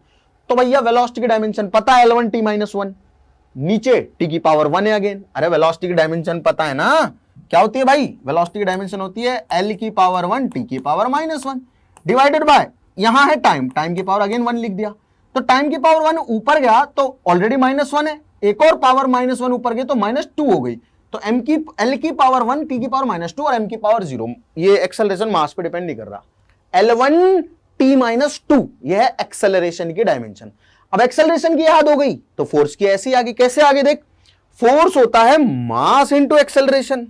अब मास तो हमें पता ही है, फोर्स जो है मास की पावर 1 पे डिपेंड कर रहा है और एक्सेलरेशन की पावर 1 पे। अब एक्सेलरेशन की डायमेंशन हमको पता है L1T-2 है, तो फोर्स की डायमेंशन हो जाएगी m1 L1T-2 लिखी हुई है। ऐसे ही इंपल्स जो है इसकी डायरेक्शन भी मोमेंटम के बराबर ही होगी, जो मोमेंटम की डायरेक्शन होगी, सॉरी मोमेंटम की डायमेंशन होगी वही अपनी इसकी इंपल्स की डायमेंशन होगी। ठीक है। उसके अलावा वर्क है, वर्क होता है फोर्स इंटू डिस्प्लेसमेंट। अब फोर्स की पता है तो वर्क की भी पता चल जाएगी भाई, फोर्स की है, फोर्स की तो याद होनी ही चाहिए, m1 L1T-2। फोर्स की डायमेंशन क्या होती है? m1 L1T-2 ये होगी फोर्स की डायमेंशन। इसे डिस्प्लेसमेंट से मल्टीप्लाई कर दो, डिस्प्लेसमेंट इज लेंथ। मतलब अगर मेरे को क्या बोला जाए, अगर मेरे को बोला जाए कि वर्क की डायमेंशन निकालो, तो वर्क डिपेंड कर रहा है फोर्स पे और डिस्प्लेसमेंट। फोर्स की तो पता है m1 L1T-2, यही है ना फोर्स की डायमेंशन। डिस्प्लेसमेंट की मतलब लेंथ, तो वर्क जो है फोर्स पे डिपेंड कर रहा है जिसकी डायमेंशन पता है, और डिस्प्लेसमेंट है फंडामेंटल यानी कि लेंथ की पावर 1। डिस्प्लेसमेंट अकेला है फोर्स के साथ, तो लेंथ की पावर 1। तो भैया वर्क की यानी कि एनर्जी की डायमेंशन बन गई m1 L2T-2, m की पावर 1, l की पावर 1 और 1 2 हो गई, t की पावर -2 हो गई। तो ये सारी याद इसलिए होनी चाहिए, जैसे मैंने देखो लेंथ से एरिया और वॉल्यूम निकाला, वेलोसिटी से एक्सेलरेशन निकाला, वेलोसिटी की पता थी, नीचे टाइम था तो टाइम को लिख दिया बस। वेलोसिटी से एक्सेलरेशन निकाला, वेलोसिटी से मोमेंटम निकाला, देखो मास पे डिपेंड कर रहा है मोमेंटम और वेलोसिटी पे। वेलोसिटी की पता है तो डायरेक्ट वेलोसिटी की डायमेंशन लिख के यहां मास की पावर 1 रख दूंगा, मोमेंटम आ जाएगा। अगेन अगर मुझे एक्सेलरेशन पता है, वेलोसिटी से एक्सेलरेशन और मोमेंटम निकाला, एक्सेलरेशन से मैं फोर्स निकालता हूं, mass into acceleration, force. Acceleration की पता है तो यहां रख दो, मास की पावर 1 पे डिपेंड कर रहा है तो मास की पावर 1 लगा दो साथ में। अब फोर्स की पता है तो भाई मैं अपने वर्क की निकाल सकता हूं, वर्क की डायमेंशन होगी फोर्स इंटू डिस्प्लेसमेंट। फोर्स की पता है, डिस्प्लेसमेंट लेंथ है तो लेंथ की पावर एक्स्ट्रा है, वहां पे मल्टीप्लाई कर दो। ऐसे ही हमें सारी चीजें पढ़नी है, कनेक्ट करना है, रिलेशन रखना है चीजों के बारे में, और ये सारी चीजें बहुत बढ़िया तरीके से आपको आ भी जाएंगी। इसमें कोई ऐसा टेंशन लेने वाली, दिक्कत लेने वाली कोई बात ही नहीं है। ये सब आपको रटना भी नहीं, बस हाँ ये याद होना चाहिए, ये वाली स्लाइड पे जितनी भी डायमेंशन लिखी हुई है सारी आपको याद होनी चाहिए, और कैसे बनाई है ये फॉर्मूला यहां लिखे हुए, यहां से बन भी जाएंगे। बाकी सब आपको हम ड्राइव कर लेंगे, जैसे इस पर्टिकुलर पेज पे जितनी भी फंडामेंटल क्वांटिटीज लिखी हुई है इनको हम ड्राइव कर सकते हैं। तो आपका छोटा सा एक्सरसाइज का काम है, एनर्जी पावर, इनका फॉर्मूला यहां लिखा हुआ है सबका। इन फॉर्मूलाज को यूज करके आपको क्या करना है बेटा, फंडामेंटल क्वांटिटीज से आपको रिलेशन देखना और इनकी डायमेंशन लिखनी है। एनर्जी जो है उसका फॉर्मूला 12mv², काइनेटिक एनर्जी। अब एनर्जी कोई सी भी हो, पोटेंशियल हो, काइनेटिक हो, energy is energy, dimension same रहती है, सेम फिजिकल क्वांटिटी की। अब जैसे मान लो इसको मैं चाहे mgh लिखूं पोटेंशियल एनर्जी की फॉर्म में, चाहे मैं इसको काइनेटिक एनर्जी की फॉर्म में 12mv² लिखूं, डायमेंशन सेम आएगी। mgh लिखोगे तो मास है, ऑलरेडी फंडामेंटल है, हाइट है, ऑलरेडी फंडामेंटल है, हाइट मतलब लेंथ, g है ग्रेविटेशनल एक्सेलरेशन, मतलब g इज एक्सेलरेशन, तो मास की डायमेंशन हो गई m1, लेंथ की हो गई L1 और एक्सेलरेशन की हो गई L1t-2, तो m1 L2t-2 आ गई एनर्जी की डायमेंशन, वर्क के बराबर है, चाहे इस फॉर्मूला से निकालो। काइनेटिक एनर्जी है, मास की पावर 1 पे डिपेंड कर रही है, वेलोसिटी की पावर 2 पे, वेलोसिटी की डायमेंशन पता है तो वेलोसिटी की डायमेंशन लिख के 2 पावर लगा दो, अगेन सेम चीज आ जाएगी। ठीक है, ऐसी पावर की बात हो रही है, वर्क अपॉन टाइम, वर्क की पता है लिखो, टाइम की पावर 1 पे डिपेंड कर रहा है, ऊपर गया तो -1 हो गई, पावर की डायमेंशन आ गई, ऐसे डेंसिटी है एंड सो ऑन, सारी कहानी ऐसे रहेगी। तो एक बार ये सारी फिजिकल क्वांटिटीज की डायमेंशन आपको खुद के दिल से लिखनी है, अपने मन से लिखनी है, नहीं होती है तो मेरे को जरूर बताएं आप सभी लोग। अब चर्चा करते हैं कि डायमेंशन सर पढ़ क्यों रहे हैं, ये भी तो इंपॉर्टेंट है जानना कि जो हम पढ़ रहे हैं, ठीक है सर वो सही है या गलत है हमें तो पता नहीं, ठीक है, लेकिन जो हम पढ़ रहे हैं वो सही में क्यों पढ़ रहे हैं ये जानना बहुत ज्यादा जरूरी है। ठीक है, तो उसके 4 यूज है डायमेंशंस के, क्या क्या यूज है बता दे रहा हूं। सबसे पहला यूज है कन्वर्जन ऑफ यूनिट, क्या है अब वो तो बेटा सिंगल सिंगल करके पता चलेंगे तो पता चलेगा। To check the dimensional correctness of a given physical equation, principle of homogeneity of dimension and to establish the relation among various physical quantities. ये 4 यूज है डायमेंशन के, चारों को हम एक साथ सिंगल सिंगल करके पढ़ते हैं और इनका मतलब समझते हैं। सबसे पहला यूज है कन्वर्जन ऑफ यूनिट। ठीक है, अच्छा मेरे को एक बात बताओ कि मैं ये लिख रहा हूं 1 किलोग्राम और मैं ये लिख रहा हूं 1000 ग्राम, क्या इनमें डिफरेंस है या दोनों बराबर ही है? 1 किलोग्राम और 1000 ग्राम, क्या इनमें डिफरेंस है या बराबर है? अच्छा चलो मेरे को ये बता दो, 5 किलोमीटर या 5000 मीटर अलग अलग चीज है, एक ही चीज है? ठीक है, अलग अलग चीज है, एक ही चीज है? सबका जवाब शायद ये होगा कि सर ये तो सेम ही चीज है, आप 1 किलो बोलो चाहे 1000 ग्राम बोलो। ठीक है, ये क्या है बेटा, ये है न्यूमेरिक वैल्यू, इसको बोला किसी सिस्टम में, मतलब अब डिफरेंट डिफरेंट सिस्टम में हम मेजर करते हैं ना, सीजीएस में कर सकता हूं, एफपीएस में कर सकता हूं, एमकेएस में कर सकता हूं, एसआई में कर सकता हूं, different different system of measurement है, अलग अलग सिस्टम में मेजर कर सकता हूं चीजों को। तो मैंने कहा ये सिस्टम 1 है जिसमें मैं चीजों को किलोग्राम में ही मेजर कर रहा हूं, तो उसमें ये तो न्यूमेरिक वैल्यू होगी, मैंने इसको कहा N1, और ये यूनिट हो गई, इसको कहा U1। भाई पहले सिस्टम में यूनिट किलोग्राम यूज की जा रही है, बराबर। ये कोई दूसरा सिस्टम है जिसमें मतलब कोई रामलाल श्यामलाल सिस्टम हो गया, जिसमें हमें क्या करना है, जिसमें हमें फिजिकल क्वांटिटी को मेजर करना है और मास को मेजर करना है ग्राम में। ये नंबर हो गए दूसरे वाले सिस्टम में N2 और ये यूनिट हो गई U2। ठीक है, क्या ये बराबर है? बिल्कुल सही बात है, ये रिलेशन है, बहुत इंपॉर्टेंट है।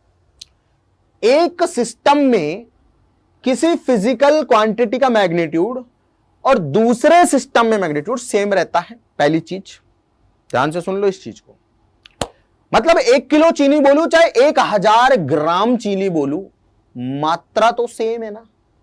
चेंज हो गई क्या? 1 किलोग्राम चीनी बोलूं चाहे 1000 ग्राम चीनी बोलूं, बात तो सेम ही है, मात्रा तो सेम है, या गलत बात है? सेम है ना। हाँ, तो किसी एक सिस्टम में न्यूमेरिक वैल्यू और यूनिट का मल्टीप्लिकेशन या मैग्नीट्यूड या मात्रा बराबर होती है किसी दूसरे सिस्टम में न्यूमेरिक वैल्यू और यूनिट के मल्टीप्लिकेशन या मैग्नीट्यूड या मात्रा के। किसी भी फिजिकल क्वांटिटी को एक सिस्टम में मेजर करो तो जो मात्रा एक सिस्टम में आती है दूसरे सिस्टम में भी मात्रा वही रहेगी, बस उसको लिखने का तरीका बदल जाएगा। जैसे कि यहां जो मैग्नीट्यूड है उसकी मैं बात कर रहा हूं, लंबाई का मैग्नीट्यूड बोला गया, लंबाई को मेजर कर रहे हैं। सबसे पहले तो हमें पता चला किलोमीटर देख के कि यहां लंबाई मेजर की जा रही है, लेंथ मेजर की जा रही है, किलोमीटर देख के पता चला। मास तो नहीं है, नहीं है ना, टाइम भी नहीं है, करंट भी नहीं है, टेम्परेचर भी नहीं है, अमाउंट ऑफ सब्सटेंस भी नहीं है और ल्यूमिनस इंटेंसिटी भी नहीं है। तो क्या मेजर हो रहा है? लेंथ। लेंथ को मेजर किया जा रहा है जिसका न्यूमेरिक वैल्यू है 5 और यूनिट है किलोमीटर। और ये सेम ही चीज है। कैसे सेम चीज है? और ये सेम चीज ऐसे है कि मैं दूसरे सिस्टम जिसमें लेंथ को मीटर में मेजर कर रहा हूं, तो यहां न्यूमेरिक वैल्यू 5000 हो गई और यूनिट मीटर हो गई। अब मुझे यहां से एक और चीज समझ में आई। क्या समझ में आई? देखो, ये यूनिट बड़ी है, किलोग्राम बड़ी चीज होती है ग्राम से, तो ये यूनिट बड़ी है, ये यूनिट छोटी है, लेकिन इसका न्यूमेरिक वैल्यू बड़ी है, इसका न्यूमेरिक वैल्यू छोटी है। मतलब क्योंकि n और u दोनों का मल्टीप्लिकेशन कांस्टेंट है, तो जिस सिस्टम में यूनिट बड़ी होगी उसका मैग्नीट्यूड छोटा होगा, जिसमें यूनिट छोटी होगी उसका मैग्नीट्यूड बड़ा होगा। जैसे कि किलोमीटर और मीटर में कौन बड़ा? अरे सर किलोमीटर बड़ा, मीटर तो ये रहा खत्म, किलोमीटर लंबा होता है। हां, तो 1 किलोमीटर और 1000 मीटर बराबर चीज है। अब इनमें किलोमीटर बड़ा है इसलिए किलोमीटर का मैग्नीट्यूड है, किलोमीटर का न्यूमेरिक वैल्यू 1 और मीटर का न्यूमेरिक वैल्यू है 1000। यहां जैसे मैं बोल रहा हूं 5 किलोमीटर और 5000 मीटर, बात तो एक ही है। अब मेरे को पता है ये किलोमीटर बड़ी चीज है इसलिए इसका न्यूमेरिक वैल्यू छोटा है, मेरे को पता है कि मीटर छोटी चीज है इसलिए इसका न्यूमेरिक वैल्यू बड़ा है। ठीक है, क्लियर है सभी लोगों को? तो एक सिस्टम से दूसरे सिस्टम में जब हम जाते हैं, सुनना जरा ध्यान से, एक सिस्टम से जब हम दूसरे सिस्टम में जाते हैं तो फिजिकल क्वांटिटी जो होती है ना, मेरी बात को ध्यान से सुन लेना मेरे भाई, जो फिजिकल क्वांटिटी होती है जिसको आप मेजर कर रहे हो उसका मैग्नीट्यूड सेम रहता है। उनका न्यूमेरिक वैल्यू बदल सकता है, उनका यूनिट बदल सकता है, बट दोनों का मल्टीप्लिकेशन सेम रहना चाहिए। 1 किलोग्राम 1000 ग्राम के ही बराबर होगा, तो 1 और किलोग्राम का मल्टीप्लिकेशन 1000 और ग्राम के बराबर है। मात्रा तो चेंज नहीं, सिस्टम बदल गया। देखो 1 से 1000 हो गया और किलोग्राम से ग्राम हो गया, मतलब यूनिट बदल गई, न्यूमेरिक वैल्यू बदल गई, है ना, आगे जो लिखा हुआ न्यूमेरिक वैल्यू वो बदल गई, बट मात्रा नहीं बदली, उससे मैग्नीट्यूड नहीं बदला। ठीक है, क्लियर है? अच्छा, अब ऐसे ही मैं डिफरेंट फिजिकल क्वांटिटीज को क्या कर रहा हूंगा बेटा? रिप्रेजेंट कर रहा हूंगा। ठीक है, अब उनकी जो कन्वर्जन है उसमें मुझे डायमेंशंस कैसे हेल्प करेंगी? भाई फॉर्मूला से पता चल रहा है। कैसे पता चल रहा है भाई? यहां तो न्यूमेरिक वैल्यू रहेगी n1, यहां न्यूमेरिक वैल्यू रहेगी n2। ठीक है, ये बराबर भी होनी चाहिए। जी सर बिल्कुल सही बात है, इसमें कोई गलत बात नहीं है। लेकिन जो यहां यूनिट आ रही है u1, ध्यान से सुनना भाई, लेकिन जो यहां यूनिट आ रही है u1, इसको मैं mlt के फॉर्म में, मतलब यहां कोई फिजिकल क्वांटिटी होगी जैसे किलोग्राम है, मतलब मास को मेजर कर रहे हैं, है ना, और जैसे वहां किलोमीटर है मतलब दूरी को मेजर कर रहे हैं, तो यहां यूनिट जो है ना ये किसी फिजिकल क्वांटिटी को बता रही होगी। फिजिकल क्वांटिटी के मैं डायमेंशन लिख सकता हूं कि नहीं लिख सकता हूं? अरे लिख सकता हूं कि नहीं लिख सकता हूं? बिल्कुल सही बात है ना। तो मैंने यहां फिजिकल क्वांटिटी की डायमेंशन लिख दी कि m a की पावर 1 या कुछ भी, मतलब x मान लो, ठीक है, m1 m1 मान लो पहला, मतलब कोई सिस्टम है जिसमें मास को मैं m1 से मेजर कर रहा हूं, जैसे यहाँ पे किलोग्राम से मेजर हो रहा है, इसकी पावर मान लो x, L1 की पावर मान लो y और T1 की पावर मान लो z, ठीक है। ये बराबर होगा किसके बराबर होगा भाई, m2 की पावर a, L2 की पावर b और T2 की पावर c के। मतलब क्या लिखा है मैंने, ये समझो भाई, यहाँ नंबर तो एज इट इज रहेगा, ये तो चेंज होना नहीं, ये तो चेंज होना नहीं, नंबर तो एज इट इज रहेगा। दूसरी चीज क्या है, दूसरी चीज ये है कि यूनिट जो है ये किसी फिजिकल क्वांटिटी की होगी, फिजिकल क्वांटिटी की तो होती है। अगर ये यूनिट फिजिकल क्वांटिटी की है तो भाई उस फिजिकल क्वांटिटी के तो डायमेंशन भी लिख सकता हूं मैं। अब यही तो सीखा है अभी ये तो सीख रहे हैं आज कि उसकी तो मैं डायमेंशन भी लिख सकता हूं। जी बिल्कुल सही, मतलब सर आप गलत बात तो नहीं बोल रहे हो, बिल्कुल सही बात बोल रहे हो।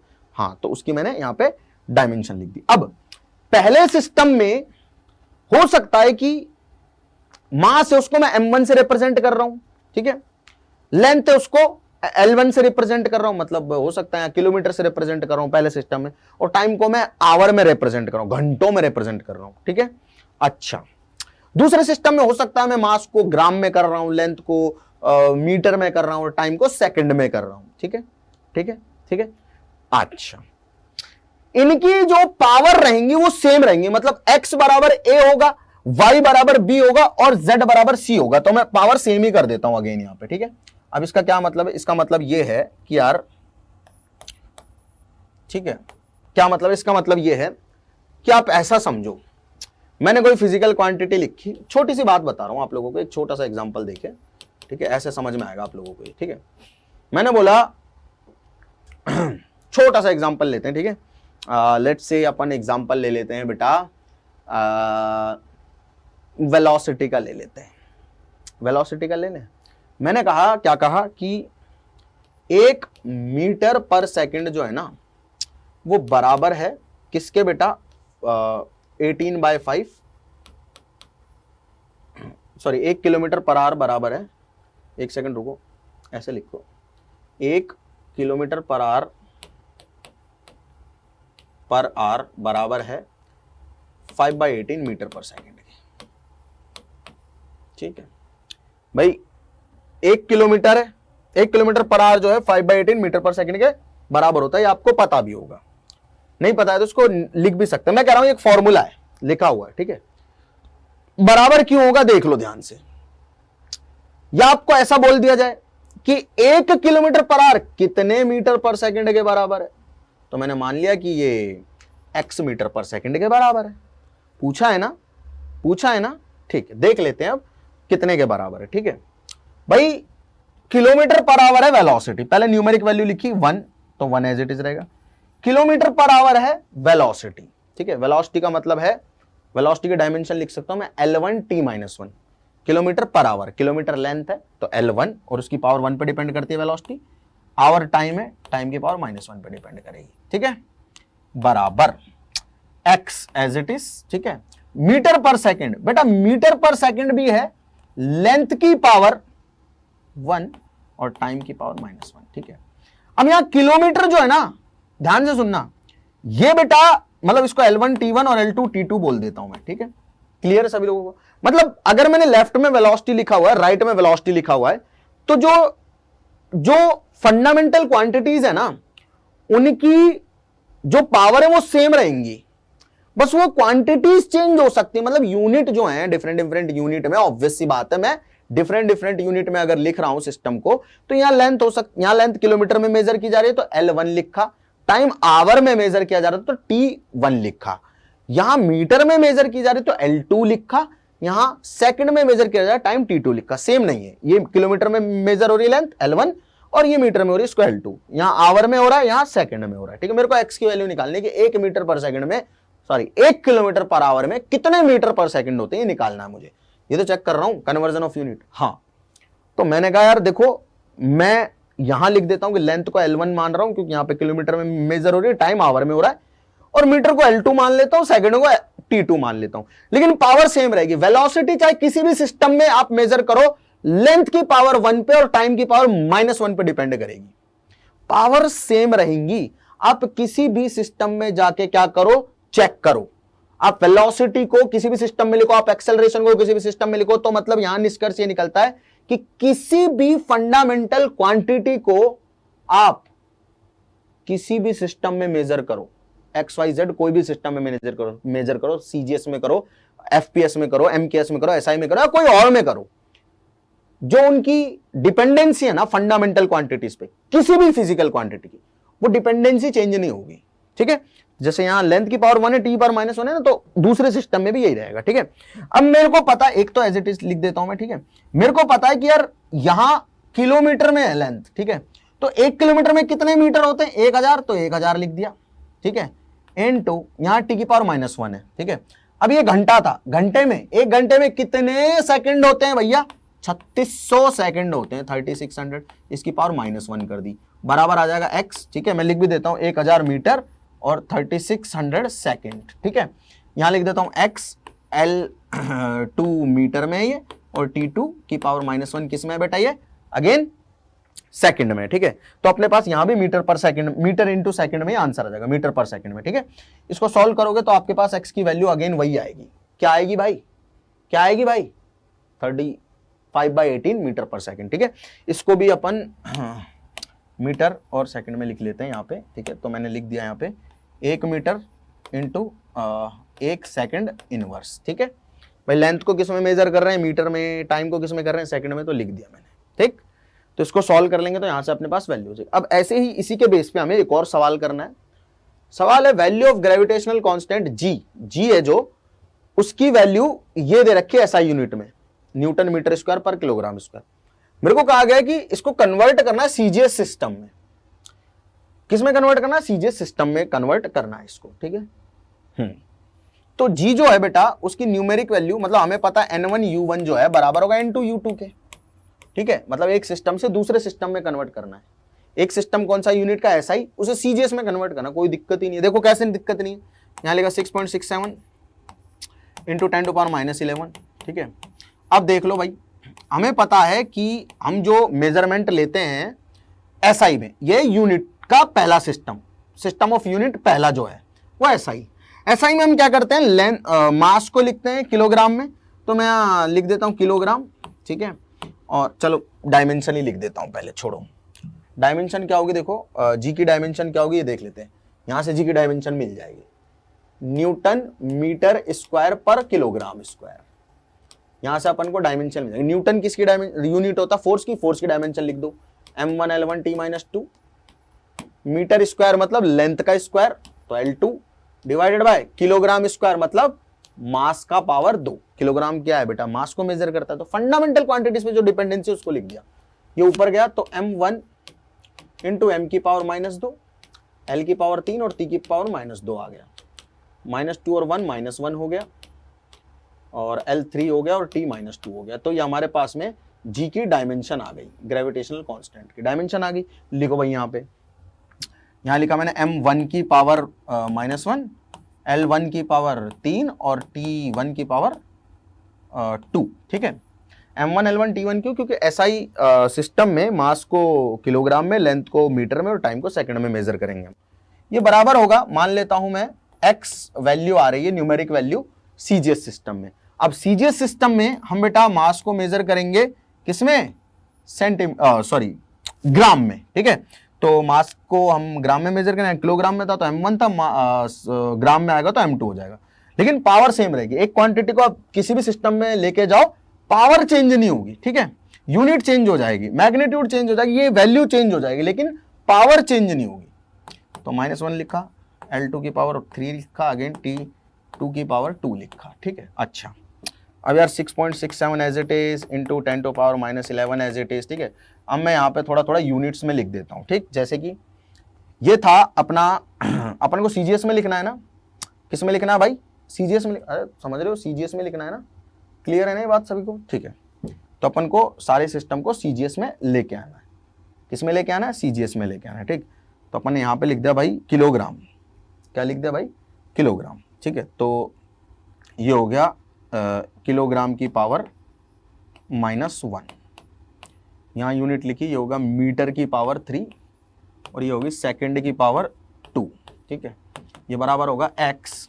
ठीक है, ये है सेंटीमीटर की पावर -1, ठीक है, और ये है सॉरी मास है ना, तो ग्राम आएगा, लेंथ आएगा बेटा ग्राम की पावर -1, साथ में आ जाएगा लेंथ है, तो लेंथ का मतलब है भैया सेंटीमीटर की पावर 3, और टाइम तो सेकंड में रहता था, सेकंड की पावर 2, ठीक है। तो सेकंड की पावर 2 से तो सेकंड की पावर 2 कैंसिल आउट हो जाएगा, इनको तो चेंज करने की जरूरत नहीं है। 6.67 एज इट इज इंटू 10⁻11, ठीक है। अब इनको चेंज कर लो आप, इनको चेंज कर लो आपस में, देखो कैसे भाई, किलोग्राम को ग्राम में लिख ही सकते हो या ग्राम को किलोग्राम में लिख ही सकते हो, कोई बड़ी बात नहीं है। इस किलोग्राम के नीचे ग्राम को ले आओ तो ये बन गया किलोग्राम अपॉन ग्राम, ठीक है, पावर -1। मीटर इसके नीचे ले आओ सेंटीमीटर को, अपॉन सेंटीमीटर की पावर 3, बस हो गया काम, हो गया काम भाई, हो गया काम। देखो यहां कर दे रहा हूं, ठीक, तो अपने पास ये वैल्यू आ जाएगी x की, x इधर रह गया, ये सब नीचे भेज दिया, तो x की वैल्यू आ जाएगी अपने पास 6.67 इंटू 10⁻11, ठीक है, इंटू, ध्यान से सुनना भाई, किलोग्राम की पावर -1 अपॉन ग्राम की पावर -1। अब किलोग्राम अपॉन ग्राम है, इसकी पावर -1 है, तो इसको उल्टा करूंगा तो पावर 1 हो जाएगी, मतलब ग्राम अपॉन किलोग्राम आ जाएगा, ठीक है भाई, इसकी पावर +1 हो जाएगी, क्योंकि उल्टा कर दिया ना, उल्टा करते पावर चेंज हो जाती है, मतलब चेंज हो जाती है, ठीक है। मीटर अपॉन सेंटीमीटर कर दिया, इसकी पावर 3 कर दी, ठीक है। अच्छा, अब वही है बेटा, मैथ्स रह गया और कुछ नहीं। 6.67 इंटू 10⁻11। अब देख भाई, किलोग्राम को ग्राम में बदल लूं, कोई दिक्कत तो नहीं, कोई डर तो नहीं, बिल्कुल नहीं। तो ग्राम तो एज इट इज ऊपर ही ऊपर, किलोग्राम को मैं लिख सकता हूं 1000 ग्राम, ठीक है, पावर 1 लगा दी। मीटर को मैं सेंटीमीटर में बदल लूं, 100 सेंटीमीटर होते हैं एक मीटर में, एक मीटर में 100 सेंटीमीटर डिवाइडेड बाय सेंटीमीटर, ठीक है, एक मीटर में 100 सेंटीमीटर डिवाइडेड बाय सेंटीमीटर, और इसकी पावर हो जाएगी बेटा 3। अब देख, ग्राम से ग्राम कट गया, सेंटीमीटर से सेंटीमीटर कट गया, ये बचा 10 की पावर 3 नीचे, ये हो जाएगा 100 की पावर 3, यानी कि 10 की पावर 6। अब 10 की पावर 6 ऊपर, 10 की पावर 3 नीचे, 6 ऊपर पॉजिटिव में, 3 नीचे, 3 ऊपर जाएगा तो नेगेटिव हो जाएगा, 3 ऊपर जाएगा तो नेगेटिव हो जाएगा भाई, ये कैलकुलेशन है ना। 6.67 इंटू 10⁻11 इंटू 10 की पावर 6 अपॉन 10 की पावर 3, ये भाई 100 की पावर 3 का मतलब 10 की पावर 6, और 1000 का मतलब 10 की पावर 3, ये ऊपर गया 10 की पावर 3 तो नेगेटिव हो गया, चल भाई नेगेटिव कर देते इसको, अपने क्या जा रहा है ना, ये इंटू 10 की पावर 3 नेगेटिव हो गया, तो 11 और 3 हो गए 14, 11 और 3 हो गए 14। अब ये तो नेगेटिव के, 6 पॉजिटिव का है, तो 6.67 इंटू 10 की पावर -8, ये आ गया अपने पास में सीजीएस में इसकी वैल्यू, देखो ना, 6.67 इंटू -11 में 3 जोड़ोगे, नेगेटिव नेगेटिव 14 हो गए, उसमें से 8 जो है वो पॉजिटिव के, -14 में से 8 जाएंगे तो -14 में से 6 जाएंगे तो 8 बचेंगे, तो 6.67 इंटू 10⁻8 ये आ गई सीजीएस में अपने जो जी है उसकी वैल्यू, ठीक है। तो एक सिस्टम से दूसरे यूनिट ऑफ सिस्टम में आप कन्वर्ट कर सकते हो, देखो डायमेंशंस को यूज करके, और एक सिस्टम से दूसरे सिस्टम में किसी भी फिजिकल क्वांटिटी की वैल्यू जान सकते हो आप, अगर आपको डायमेंशंस ठीक से आते हो तो। नोट कर लिया सभी लोगों ने मेरे हिसाब से, ठीक, बहुत बढ़िया। और आगे बढ़ते हैं। अब दूसरा जो यूज है वो है कि to check the dimensional correctness, मतलब ये कि जो आप फॉर्मूले पढ़ोगे फिजिक्स में, क्या वो सही है, जो आपको फॉर्मूला बता जा रहा है क्या वो सही में सही है, इस चीज को भी तो जानना जरूरी है कि हम जो पढ़ रहे हैं वो सही भी है या नहीं। अब इसको कैसे जाना जाएगा, देखो भाई, हमको बोला गया है so that the expression of time period, मतलब टाइम का जो एक्सप्रेशन है वो ये होता है, किसी भी पेंडुलम के टाइम पीरियड का टाइम पीरियड का जो एक्सप्रेशन होता है, यानी कि फॉर्मूला होता है, वो ये होता है। और जो एल है यहाँ पे लेंथ है, जी ग्रेविटेशनल एक्सेलरेशन, ठीक है, कांस्टेंट की तो कोई डायमेंशन होती ही नहीं। तो ये आ गया अपने पास में कि टी जो है, मतलब टाइम पीरियड जो है वो ऐसे ऐसे इन चीजों पर डिपेंड कर रहा है।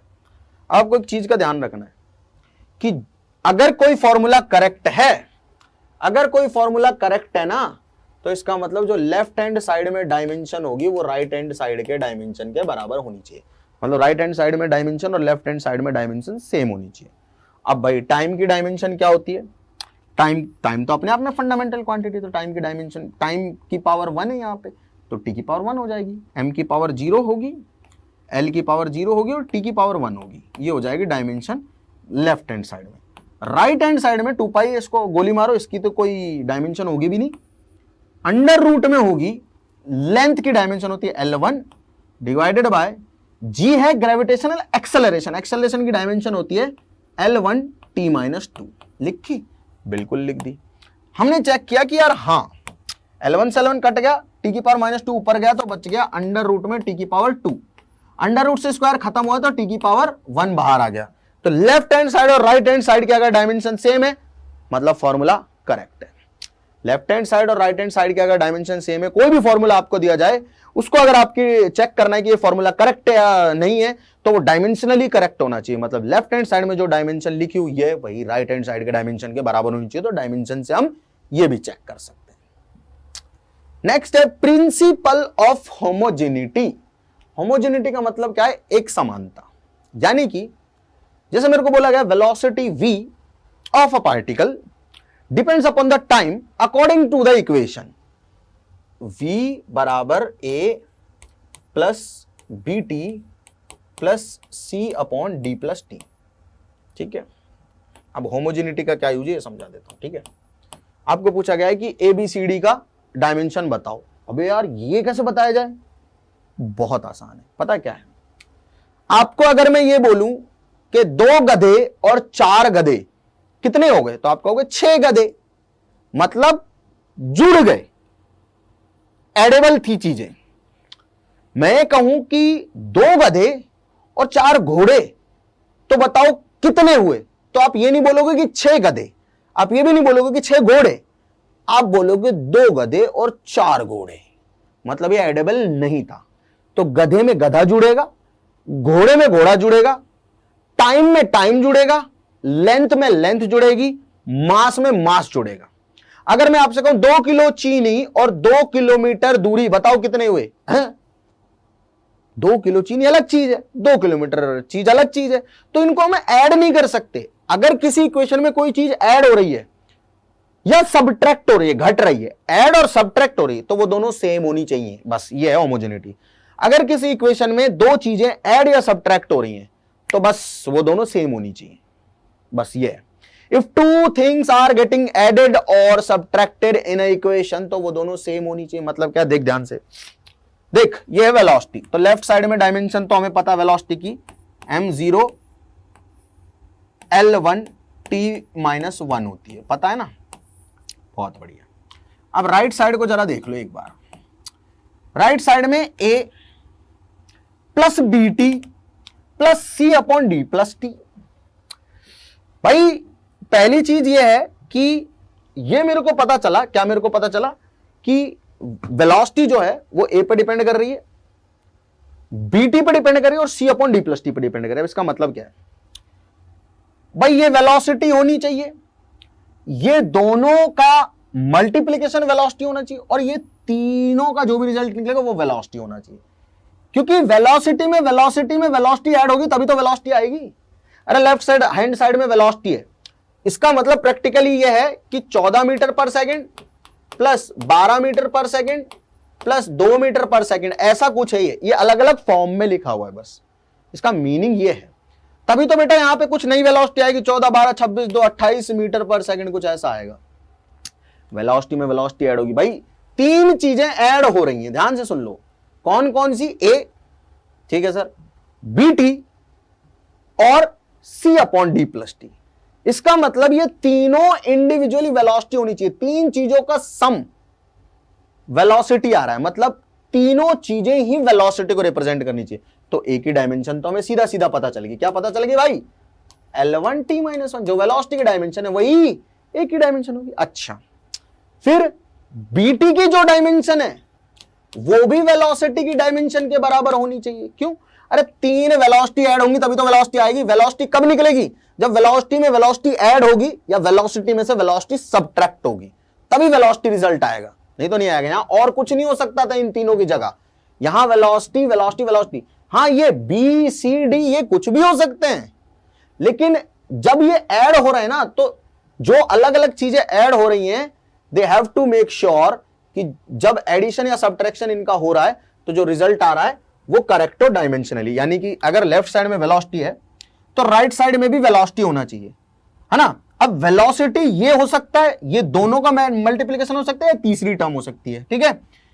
ये वेलोसिटी होना चाहिए, ये भी वेलोसिटी होना चाहिए, और ये भी इंडिविजुअली वेलोसिटी होना चाहिए, क्योंकि वेलोसिटी में ही वेलोसिटी जुड़ेगी और उसमें वेलोसिटी जुड़ेगी तभी वेलोसिटी आएगा। तो मैंने कहा बिल्कुल सही बात है। तो बीटी का मतलब है L1t-1, बीटी की जो यूनिट आ रही है वो आ रही है L1t-1, ठीक है। तो बी की डायमेंशन आ जाएगी अपने पास L1t-1 अपॉन इस टी को नीचे भेज दो, इसकी डायमेंशन हो जाएगी T1, इस टी को ऊपर भेजो तो L1t-2 आ गई। किसकी डायमेंशन? बी की। अच्छा, सी की डायमेंशन के लिए मुझे इसको वेलोसिटी करने की जरूरत नहीं है, दो तरीके से निकाल सकता हूं। या तो मैं सी अपॉन डी प्लस टी की डायमेंशन को वी के बराबर करूं, भाई सी अपॉन डी प्लस टी जो है वो तो वेलोसिटी के बराबर हो गई, क्योंकि ये भी वेलोसिटी है, ये भी वेलोसिटी, ये भी वेलोसिटी, तभी तो वेलोसिटी आ रही है। अरे वेलोसिटी में वेलोसिटी ही जुड़ेगी और तभी रिजल्टेंट वेलोसिटी आएगा, बस यही तो कह रही है इक्वेशन। अच्छा, अब मुझे पता चल गया कि ये जो चक्कर है पूरा वेलोसिटी होना चाहिए। उससे भी पहले मुझे ये भी पता चल गया कि यहां है टाइम और यहां है डी, दोनों ऐड हो रहे हैं, इसका मतलब ये टाइम होना चाहिए। डी की जो डायमेंशन है वो टाइम के बराबर होनी चाहिए, टी की पावर 1 के। क्यों? क्योंकि नीचे भैया टाइम है, टाइम में टाइम ही ऐड हो सकता है और कुछ होगा ही नहीं, ठीक है। तो सी की डायमेंशन जो आएगी वो आ जाएगी वी की डायमेंशन और टाइम की डायमेंशन। क्यों? क्योंकि टाइम में डी ऐड हो रहा है, डी भी टाइम होना चाहिए, टाइम प्लस टाइम बराबर टाइम होता है, मतलब 2 सेकंड प्लस 4 सेकंड बराबर 6 सेकंड होता है, मतलब ऐड होगा तो डायमेंशन तो टाइम ही आएगी ना, ठीक है। तो इसको इधर भेज दिया, तो सी की डायमेंशन आ गई, वी की डायमेंशन यानी कि L1t-1 और टाइम की डायमेंशन T1, तो ये कैंसिल आउट हुआ तो L1 आ गई सी की डायमेंशन। आई होप आप लोग ये समझ पाए हैं, ठीक है। बिल्कुल सिंपल सी बात है, बढ़िया से समझ में आ गया सभी लोगों को। अच्छा, अब इसका एक लास्ट यूज है जो हम पढ़ लेते हैं, to establish relation between various physical quantities. Different physical quantities में हमें क्या करना है बेटा? रिलेशन एस्टेब्लिश करना है। कैसे करेंगे? देखो, इसका एक छोटा सा तरीका होता है और उस तरीके के ऊपर हमें जाना है, 10 मिनट में हम सीख जाएंगे। कैसे? देखो, फ्रीक्वेंसी जो है ऑफ अ स्ट्रेच स्ट्रिंग, मतलब खींची हुई स्ट्रिंग की जो फ्रीक्वेंसी है वो डिपेंड करती है टेंशन के ऊपर, एफ टेंशन की डायमेंशन फोर्स के बराबर है, लेंथ के ऊपर, और mass per unit length mu of the string के ऊपर। तो फॉर्मूला डिराइव करना है आपको फ्रीक्वेंसी का फोर्स, लेंथ और मास की टर्म्स में। अब आपको एम एल टी की टर्म्स में डिराइव नहीं करना फॉर्मूला, आपको फॉर्मूला डिराइव करना है मास फोर्स, लेंथ और मास पर यूनिट लेंथ की टर्म्स में, ठीक है। तो एक बार तो क्वेश्चन नोट करो, पहले तो नोट कर लिया क्वेश्चन सभी ने? चलो अब देखते हैं कि कैसे हम एक क्वांटिटी का दूसरी क्वांटिटी के ऊपर डिपेंडेंस को बता सकते हैं और रिलेशन जो है उनके बीच में एस्टेब्लिश कर सकते हैं। जैसे मुझे फ्रीक्वेंसी का फॉर्मूला निकालना है, ठीक है, किस किस की टर्म्स में? फोर्स की, लेंथ की और मास पर यूनिट लेंथ की टर्म्स में, ठीक है। हमें देखना है कि जो फ्रीक्वेंसी है उसकी डिपेंडेंसी फोर्स पे कितनी है, मतलब एफ जो है वो टेंशन है, टेंशन इज अ फोर्स, है ना। उसकी डिपेंडेंसी लेंथ पे कितनी है, जो स्ट्रिंग की लेंथ है, और उसकी डिपेंडेंसी मास पर यूनिट लेंथ पे कितनी है, ठीक है। क्लियर है भाई सभी लोगों को? इससे मेरे को फ्रीक्वेंसी स्मॉल एफ, ये कैपिटल एफ है, फ्रीक्वेंसी का फॉर्मूला पता चल जाएगा फोर्स, लेंथ और मास पर यूनिट लेंथ की टर्म्स में, ठीक है। देखना अब कितनी तगड़ी चीज है, यही सबसे ज्यादा जो अमेजिंग एप्लीकेशन है वो है, ठीक है। तो मैंने एक काम किया, क्या काम किया? मैंने कहा कि फ्रीक्वेंसी जो है ना वो मान लेता हूं कि डिपेंड करती है किस पे? फोर्स की पावर ए पे, क्योंकि मुझे तो इन्हीं में रिलेशन निकालना है, लेंथ की पावर बी पे और मास पर यूनिट लेंथ की पावर सी पे। अगर मुझे ए बी सी की वैल्यू मिल गई, मतलब ये पावर्स अगर मुझे मिल गई, तो मेरे को पता चल जाएगा कि फ्रीक्वेंसी का फॉर्मूला क्या है ना? पता चल जाएगा ना? हाँ, ये जेई एडवांस में काफी पूछी जाती है चीजें, इवन मेन में काफी पूछी जाती है। ठीक, अच्छा अब मेरे को दोनों तरफ, मैंने पहले डिपेंडेंसी जिन जिन चीजों पे पूछी गई उनकी पावर पे डिपेंडेंसी मान ली गई यार, फोर्स की पावर ए पे डिपेंड कर रही है, फ्रीक्वेंसी लेंथ की पावर बी पे, और म्यू की power mass per unit length की पावर सी पे डिपेंड कर रही है। ठीक है, बड़ी बात नहीं है। अब बड़ी बात आएगी, कैसे आएगी सुनना ध्यान से भाई। दोनों तरफ जो जो क्वांटिटीज मैंने लिखी हैं जिनके बीच में रिलेशन निकालना, उनकी डायमेंशंस लिख दो। फ्रीक्वेंसी की डायमेंशन होती है m0 L0 t की पावर -1। टाइम का उल्टा होता है फ्रीक्वेंसी, टाइम पीरियड का उल्टा होता है मतलब टाइम का उल्टा होता है, तो t की पावर -1 ये फ्रीक्वेंसी की डायमेंशन होगी। घबराने का नहीं है, ये चैप्टर बच्चों को जरूर ऐसा लगता है कि यार पहला चैप्टर और समझ में नहीं आ रहा है, बट एक्चुअल में इस चैप्टर को समझने की जरूरत ही नहीं है। ये चैप्टर आप ऐसे ही सीख जाओगे थ्रू आउट द ईयर। आप इतनी बार ये सारी चीजें कर रहे होगे, इतनी बार कर रहे होगे कि आप अपने आप सीख जाओगे। एक छोटा सा एग्जांपल लेते हैं, जैसे छोटे होते हैं हम तो हमें 3 का पहाड़ा जो होता है वो बहुत टफ लगता है, टेबल जो होती है। लेकिन जैसे हम अगली क्लास में जाते हैं हमें 7 का पहाड़ा 9 का पहाड़ा टफ लगने लगता है, 3 का तो बहुत आसान लगता है। क्यों? पहले पढ़ चुके हैं और इतनी बार यूज ले चुके हैं, अब आसान हो गया। जब हम और बड़े होते हैं तो हमें 13 का पहाड़ा बहुत टफ लगता है, यार 13 का पहाड़ा करने में काफी स्ट्रगल होती थी। और बड़े होते हैं तो जब हम 20 तक टेबल याद करते हैं तो हमें 17 का पहाड़ा बहुत टफ लगता है, 19 का पहाड़ा बहुत टफ लगता है। तो पहले जो पहाड़े पढ़ लिए ना, 3 का 7 का 9 का, क्या है ऐसा लगता है अभी ये क्या है, 13 का पहाड़ा भी ये तो बहुत आसान है, 17 का टफ लगता है, तब 19 का टफ लगता है, तो तब और चीजें टफ हो जाएंगी। ये अपने आप आपको आ जाएगा, इसको याद करने की जरूरत नहीं पड़ेगी आपको। ठीक, एनीवेज ये डिपेंडेंट कर रहा है फोर्स की पावर ए पे, मतलब फोर्स की डायमेंशन लिख दो m1 L1 t-2। बेटा तरीका है हर एक सवाल को करने का, और यहां तरीके ही सीख रहे हैं हम लोग कि एक क्वांटिटी दूसरी क्वांटिटीज पे कैसे डिपेंड करती है। पहले मान लो कि पावर ए बी सी पे डिपेंड कर रही है, फिर मान लो कि भैया पावर ए बी सी पे डिपेंड करनी है, अब डायमेंशन तो बराबर होनी चाहिए। अगर इधर फ्रीक्वेंसी है तो इनका कॉम्बिनेशन भी फ्रीक्वेंसी निकलना चाहिए। बहुत बढ़िया, तो इसकी पावर कर दी ए। लेंथ की डायमेंशन कितनी होती है? सिर्फ लेंथ में एल होता है, तो मैं एम और टी को दिखा नहीं रहा हूं, तो लेंथ की पावर बी हो गई। और मास पर यूनिट लेंथ का मतलब है मास पर यूनिट लेंथ, तो मास पर यूनिट लेंथ की डायमेंशन क्या हो जाएगी? m1 L-1, तो लिख दिया m1 L-1 की पावर c। ठीक है, अब पावर्स को एक बार कंपेयर कर दो। क्या कर दो भाई? कंपेयर कर दो। क्या कर दो भाई? अरे क्योंकि लेफ्ट हैंड साइड और राइट हैंड साइड है ना, होना तो बेटा एक्चुअल में जो भी मतलब यहां जो लिखा हुआ है, अगर फ्रीक्वेंसी के फॉर्मूला में फोर्स लेंथ और मास पर यूनिट लेंथ आ रहे हैं, यानी कि इनके फॉर्मूला से मिलकर अगर फ्रीक्वेंसी बन रही है, तो इसका मतलब ये कि जो भी होगा इनके फॉर्मूला का कॉम्बिनेशन, उसकी डायमेंशन तो फ्रीक्वेंसी के बराबर होगी। तो हमने पहले लॉ में ही सीख लिया था कि लेफ्ट हैंड साइड और राइट हैंड साइड में डायमेंशन सेम होनी चाहिए। हाँ, मतलब कि लेफ्ट हैंड साइड में m की पावर कितनी है? m की पावर कंपेयर कर लेते, चलो कंपेयरिंग पावर ऑफ m लिख देता हूं, कंपेयरिंग पावर ऑफ m। यहां m की कर रहा हूं कंपेयर, ठीक है, इधर लिख देता हूं m, यहां l की कंपेयर कर दूंगा और यहां t की कंपेयर कर दूंगा। ठीक है, m की पावर कंपेयर करने लगा तो देखा कि लेफ्ट साइड में m की पावर है 0, तो मैंने लिखा लेफ्ट साइड में m की पावर है 0, तो 0 लिख दिया, बराबर राइट साइड में m की पावर कितनी है? राइट साइड में m की पावर है बेटे 1 की पावर a यानी कि a, और 1 की पावर c यानी कि c। 1 की पावर c का मतलब क्या है? c। 1 की पावर a का मतलब क्या है? a। तो इधर जो m की पावर है वो है m की पावर a इंटू m की पावर c। बेस सेम होता तो पावर जुड़ जाती है, तो ये बन गया m की पावर a प्लस c। तो राइट में m की पावर कितनी होगी? a plus c। तो राइट में m की पावर कितनी हो गई? a plus c। तो पहले इक्वेशन आ गई। लेंथ की पावर कंपेयर करते हैं भाई। लेफ्ट में लेंथ की पावर भी कितनी है? 0 है, और राइट में कितनी है? देख, यहां L1 की पावर a है, मतलब L की power a multiplied by L की पावर b और मल्टीप्लाइड बाय L की पावर -c। भाई -1 की पावर c का मतलब है माइनस सी, -1 की पावर सी मतलब -1 इंटू सी माइनस सी। तो एल की पावर बन गया ए प्लस बी माइनस सी। तो लेफ्ट में तो 0 ही है, राइट में ए प्लस बी माइनस सी है, तो लिख दिया ए प्लस बी माइनस सी। लेफ्ट में तो 0 ही है यार।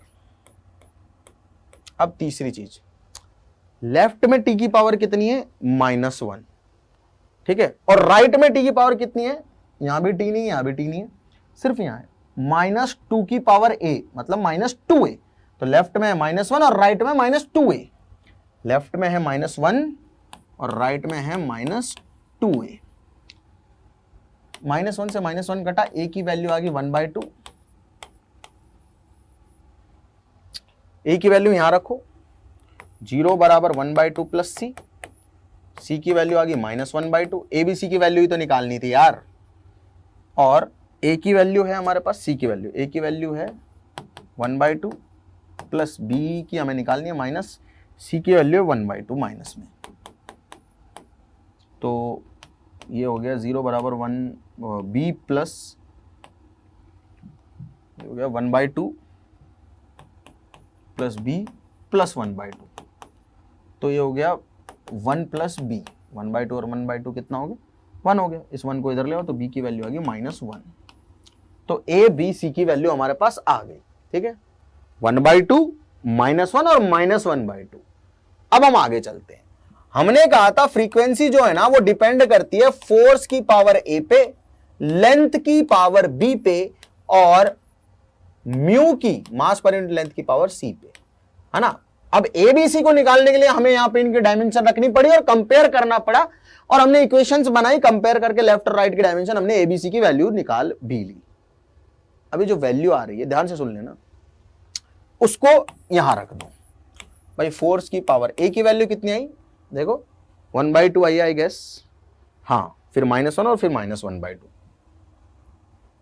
1/2 -1 और -1/2 सी की वैल्यू, ठीक है।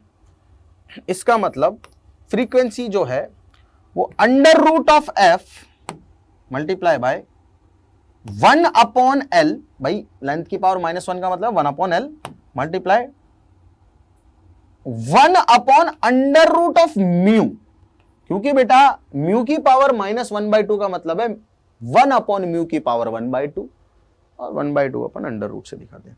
यानी कि फ्रीक्वेंसी की डिपेंडेंसी जो है वो आ जाती है बेटा 1/L और √रूट में f/म्यू।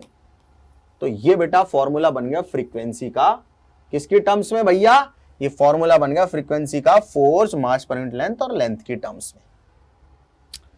तो बहुत ज्यादा डिफिकल्ट आप लोगों को ये लगा होगा मे बी, ठीक है। और अब ये सारी चीजें बेटा क्योंकि बहुत नई है हमारे लिए, कोई बहुत बड़ी बात नहीं है डिफिकल्ट लगना चीजों का, बट हाँ मैं अगेन आप लोगों को बता रहा हूं कि इस चैप्टर को आपको पढ़ने की जरूरत भी नहीं पड़ेगी।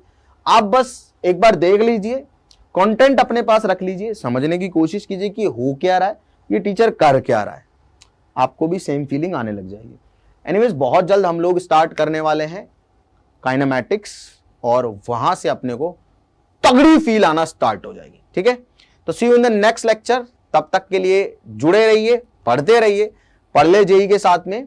और अगर आपको ये वीडियो अच्छा लगा तो इसे शेयर जरूर करें अपने दोस्तों के साथ, और नए हो तो सब्सक्राइब जरूर कीजिए। Thank you so much.